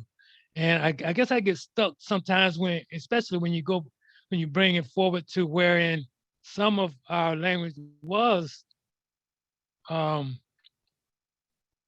in the form of, say, hieroglyphs. I don't know, I think you're talking about the Mirahitic scripts, you know, how some of the teachings was actually written in like those particular pictures, you know what I mean? And so that's one thing I have to kind of wrap my head around to, because I had already eliminated, you know, all of the depictions of the hieroglyphic as a writing, you know what I mean? Knowing that it's more of a metaphysical demonstration. But, you know, and I can identify with your travels, you know, as you were speaking on, and I'm sure like, as I look at the Moorish Americans here in the Moorish American government, I could see how we being a nation of angels, how we each would travel on such voyages, so to speak. You know what I mean? And bring on the manifest that which we have seen, you know, in visions or what have you. And I can't wait for that. And I mean, it's just a powerful demonstration. I mean, we have such a magnanimous job that we have to do. You know what I mean? In the sense that we have to be the truth. You know what I mean? We have to be the truth that we bring, and we're bringing it from a higher demonstration. You know what I mean? It's just so much that has to be done, and in trying to do this, in our attempts to this, in our, you know, willingness to do this. You know what I mean? We have to. I can see that we have to have such a determination. I put it like that, to go through all of what the European has messed up. You know what I mean? And bring back to the manifest, you know, our history. You know what I mean? It's just a magnanimous job. And I'm just grateful for being here, and just willing to really go through whatever it needs to do. I might be a little, you know, slow, but I'm sure. And I just say gratitude for allowing me to speak. Islam and peace. Yes, sir. Islam and gratitude, grand man, for the drawing. And yeah, we point out, you know, in every session, you know, when we were demonstrating the concept of the symbols, you know, as far as dealing with the glyphs, because there are certain sources that tell you that actually the hieroglyphics come from the Proto-Canaanite. You know what I mean? And they'll try to say, well, the Egyptian hieroglyphics come from the language of Canaan. You know, and then some of them will tell you, you know, that, well, really, in all actuality, these are symbols, you know, that the Canaanites who were in Egypt at that time had taken as an alphabet for themselves. You see what I'm saying? They took these symbols and put them alongside of their symbols. This is what certain sources will tell you. But that still doesn't refer to the ancient Egyptians. You see what I'm saying? Because the Canaanites came after the ancient Egyptians. And I mentioned that a couple of times through our measure, and I showed actually that's where E. Wallace Budge them get the concept of trying to come up with this symbolic comparison. They're actually using the Proto-Canaanite alphabet.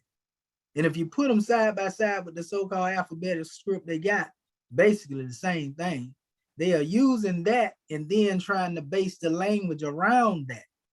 You see what I'm saying? Because they know the connection of those words that are considered Hebrew to Egypt. They know the connection of those words in Arabic that they consider a connection to Egypt. So when you make that type of determination, though you deal with the language itself, because even you got to remember, the Proto-Canaanite wasn't just in that symbolic script. It too had an alphabet, you know, that depicted that. And we showed that to you when they was talking about the Phoenician app. That's the actual alphabetical script. You see what I'm saying? So when it come down to it, that's where, as a matter of fact, E. Wallace Budge said in his preface, that's where they got a lot of that stuff from. You know, because some of that was discovered also by the European. You see what I'm saying?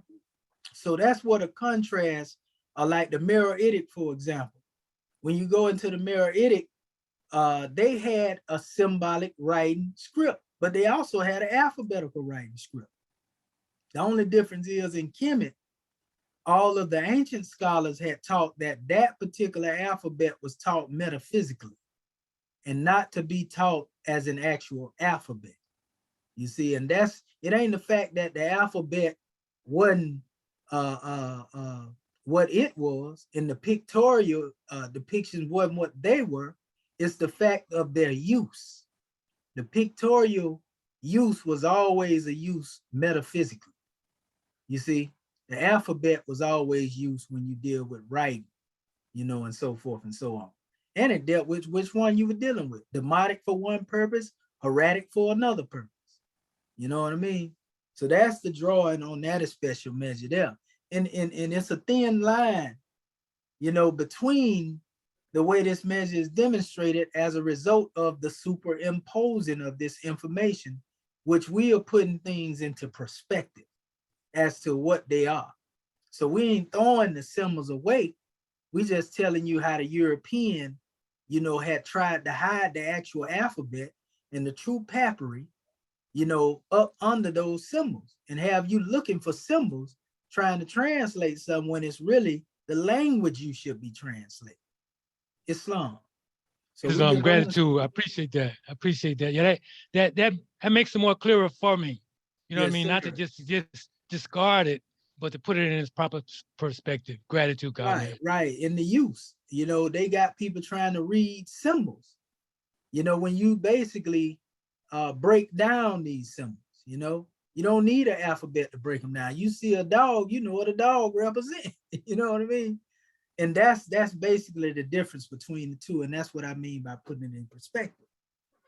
So yeah, only way out of the fire is through the fire, like the chairman say. Only way out of the way that they done misnomered and, you know, remix this language is through the remix itself, Islam. So, all right, any other more would like to speak? Islam. All right, Brother Bati Bey, what have you to say, grand man? Islam. I just got a few questions dealing with the fact that or statement in the question that when we're dealing with that whole arm, you know, that arm and the giving, you know, that's actually probably one of the grandest measures, because there's a brother that he's a Hebrew or something, you know, he claimed to be a Hebrew Israelite, and the fact that he tries to bring up the alet, and I didn't know how to respond to that essence, because I didn't realize I wasn't, you know, by the time I was grasping Islam, I was already being ushered in to Islamism. So it's like by the time I was getting rooted in that, Moors was coming to me like, no, this is what you got to be on, this is what you got to be on. So I didn't really grasp a full comprehension. And to show in where you put up that picture of the arm, which means is a representation of Al, and then in the Piscean records where it shows that the actual name is Allah, and they had it in two different forms. It had E-L-A-H, which shows the Elohim, and then the Ah, and then you had the one that says it is the A-L-A-H, which is Allah. Is there a way that you could, I don't know if you already sent it or might have, but to you know, send those two documents, because those are useful to study, to show even our, you know, the Christian family that it's all one God. You know, it's really all one God, because that's going to help bridge the gap to where to bring them into the you know, a deeper understanding of what they already know, or a higher understanding, should I say? Islam? Can't hear you.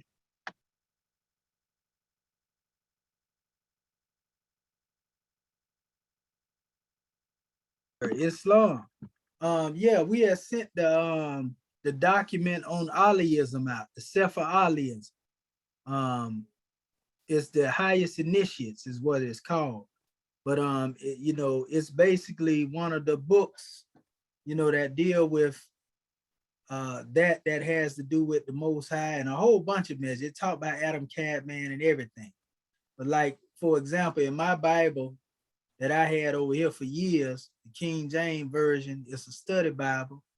You know, and me and Brother Marvin Edwards Bay, he probably got it by now. I don't know if he ordered it or not, but in that particular book, it actually tell you what the name Allah means. And I got it out here. I put it on the internet a couple of times.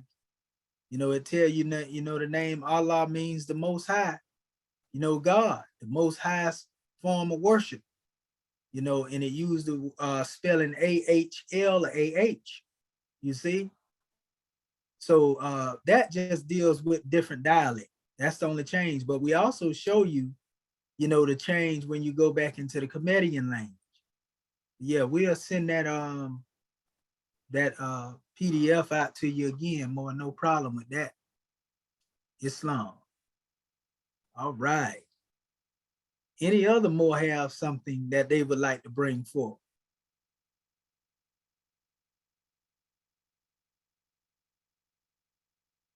Well, all right. Going once, going twice. And as Ted Hootie would say, you are thrice blessed. Islam more, yeah. Islam more, yeah. This that it was very praise. Yeah, I do have that Bible, yeah. Open it up, brother. Right up front. Yes, sir. Open it up real quick, because my screen gonna go out. It should have it in the page where you deal with. Matter of fact, I put it out. I think it's on the first page almost. Yeah, it's in the beginning. We'll talk about yeah, Allah. Yeah. Well, you can't see it because my camera is kind of. Yeah, put your screen on normal. Oh, push it up. You might be able to get it. Like I'm using this other camera, so. Yeah, go ahead and push it a little closer. We can see the word. You just got it too far back. You got to bring it a little closer than that. You got to bring it way. Yeah, you got to now lift it up a little bit. Lift it up a little bit more. A little bit more. A little bit more. Now bring it in close. Right there. Yeah. Right there? Yeah. And then you got to turn it to the side though, because they see it lower, but they don't see the Allah. You see it? You got to see where it's at. Yeah, I see the. Oh, yeah. Okay. I see exactly. That's what I'm saying, Red. You got to show that part. There it goes, right there. Yeah, Allah. I can see it. It's blurry a little bit, but there it goes. AHLAH. And yeah, it's in there. But read what that say at the bottom. Okay, what it says at the bottom. Okay. The definition. Another singular title occurring some 50 times in Eloah. The word derives from Allah, AHLAH, meaning to worship, to adore. Thus, it presents God as the one supreme object of worship. Thou art God, ready to pardon, gracious and merciful. That's part of the in the Bible. I don't know, NEH. Yeah, it's giving you all the different books that it's in. Yeah. Yeah. The term is most frequently in the book of Job. Right. Yeah. And so that's what I'm saying right there in the Bible, right? And man, I brought a lot of Christians home in my years with that particular measure, showing them that. You know, the word Eloah and Allah in that book show you the same thing. The Sefer Allah, you know, the one I sent to the more, it's showing you the same thing, basically. But remember, when I did my KEMET breakdown, I showed you Allah was a dwelling place. I showed you the same spelling. You know what I mean? So when you go back to it, based on the language, there's a different germination of the measure, but it's still Allah. You see, and so that's the grand drawing, family. And you know, even that definition I gave you is right close to the definition you just read. When I showed you the picture with the arm being handed out, basically the same definition. But I like the emphasis on that word Allah is going within the self. How I tell you it is dealing with what is within, as opposed to just saying Allah, one God. No, we one with God. Islam. So gratitude, Moorish kin, for that measure. Well, all right. Well, at this time, we're gonna bring this measure to a closure. And what we will have in our you know, whatever it is that we bring forth in our homework, you know, we mainly want to use the charts, and I'm gonna send some information out to our Moorish kin. We want to use I'm gonna send that PDF out actually, but we want to use the charts, arrange them you know, in a clear measure of the abjad, which some of them already have it, you know, but even putting sounds on the side, or spelling the abjad out if you want to, that's okay. You know, we want our family to also do a little investigative work further into the Demotic. Like I say, I'm gonna send you everything that you need to go into these things, like I did before, a couple of PDFs to back you. And I actually have whole breakdowns, lesson by lesson, you know, that give us a gradual unfoldment into the Demotic. I had the same thing with the Heretic, you know, and this is gonna give us a basis and foundation so we'll know where we at when we begin to build up our dictionary, you know. So that's gonna mainly be our homework, just becoming being able to identify with these things, understanding the remix. You know, we're not concerned with the time frame really in which the Europeans said things came forth. As I said, we will compile our own timelines based upon the calendar and the history that we bring forth in a later term. And we already know what we actually call the Demotic, and that's going to be in the PDF as well. We know the original name that we use for it, you know, which we refer to it as, again, as the Sekha Shat, or the Sekha Shat, you know, or the Sekha Shat, you know, whichever way you pronounce it, all is well. So that's what we are dealing with, and we're going to send them measures out to our Moorish kin. We just say gratitude. It's been a grand class. And man, goodness gracious, they can't hide this truth no more, family. We keep telling them they can't get these lessons nowhere else. You know, Islam, brother. Islam, grand. Pardon the body. Yeah. You know, in your transmitting of the lessons and what have you, could you also, you know, in a paragraph or whatever, you know what I mean, exactly what we need to do? I mean, I hear what you're saying we supposed to do, but sometimes we're gonna put that out. That's what we always do. We put it in the email, basically. I don't know if you get the emails, but we actually put the whole structure of okay, the class and, you know, the homework. Islam. And that's why I was saying we're gonna send documents and everything for our Moors to be able to use. Islam. Yeah. So Islam. All right. Remember, Moors, it's all about the professor. When you get to that level, that means the professor, the Egyptian adept, our prophet, when he gave the lesson, he said, well, you got to go get the blessing. Islam. The chairman said it like this. He said, where your chain back? Above your neck. He said, you ain't got to worry about nobody trying to hit you over the head. None of that type of stuff right there going on. The hazing you in and all that foolishness there. No. You know, this is not a building. You are the temple. Or did I say you are the one that is given from the self? Now, you know of a pyramid in that brother's hand when he's giving it, right? In the all-seeing eye, so that got to be us, the temple of affected man, right? The self. Goodness gracious. I told you don't need no alphabet to interpret them symbols. Them people better stop. Peace and love, man. You got it, Sister Grand National Chairman. Dr. Shaheed, don't you start none up in here. Don't you start none up in here. You got, hey, like what our Grand National Chairman said, you got me all crunk up in here. Islam, yeah, we got to keep the ethers high, man. I'm about to take off this Scully. That's all good. But Dr. Bati Bey, Council General of the High Territory, hey, it's his show, and he leading the way. Islam. January 15, 1929, a warning from the prophet to be read at every meeting. I hereby inform all citizens that they must end all radical agitating speeches while at work, in their homes, or on the streets. We offer peace and not destruction. Stop flashing your card at Europeans. It causes confusion. Remember, your card is for your salvation. Failure to obey these orders will be of severe consequences. We offer love, truth, peace, freedom, and justice. And when these principles are violated, justice then must take its course. Any citizen or group of citizens who hold malicious feelings towards the government or the prophet or violate the divine covenant of the Moorish movement will receive the reward from Allah for the unjust deeds. All true Moors will and must obey the laws laid down to them by their prophet. If they lose confidence in their prophet, they should turn in a card, button, cease wearing a turban of fez, and return to the state where I, the prophet, found you. This is a holy and divine movement founded by the prophet Noble Drew Ali. And if the prophet is not right, the government is not right. The prophet, therefore, is sending out a divine plea to all Moorish Americans that they do their part in protecting their prophet and the government. This is an everlasting movement founded by the prophet through the will of Allah to redeem his people from their sinful ways. By order of Prophet Noble Drew Ali.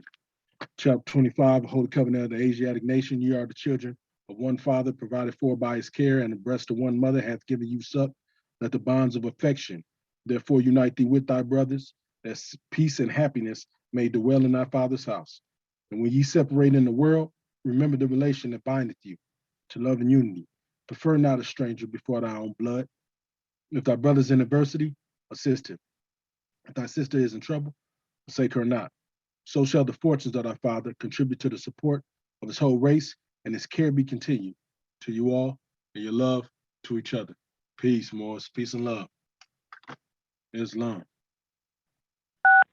Peace and love, family. Peace and love. Great class. Gratitude. Peace and love. Great message. Peace and Love, love. We love you, Great boys. We class. love you. Love you Yes, too. long. We love you Islam. too. Love y'all as well. Islam. Love you. Yes, you All right, said they boys. rolled up. Great class. Islam, Chairman. Gratitude, grand man. Yes, sir. Yes, sir. Well, family, y'all have a good one. We'll see you at Sunday school. Islam. Yes, sir. That's where the guiders of the nation come from. Islam. Islamism. Islam.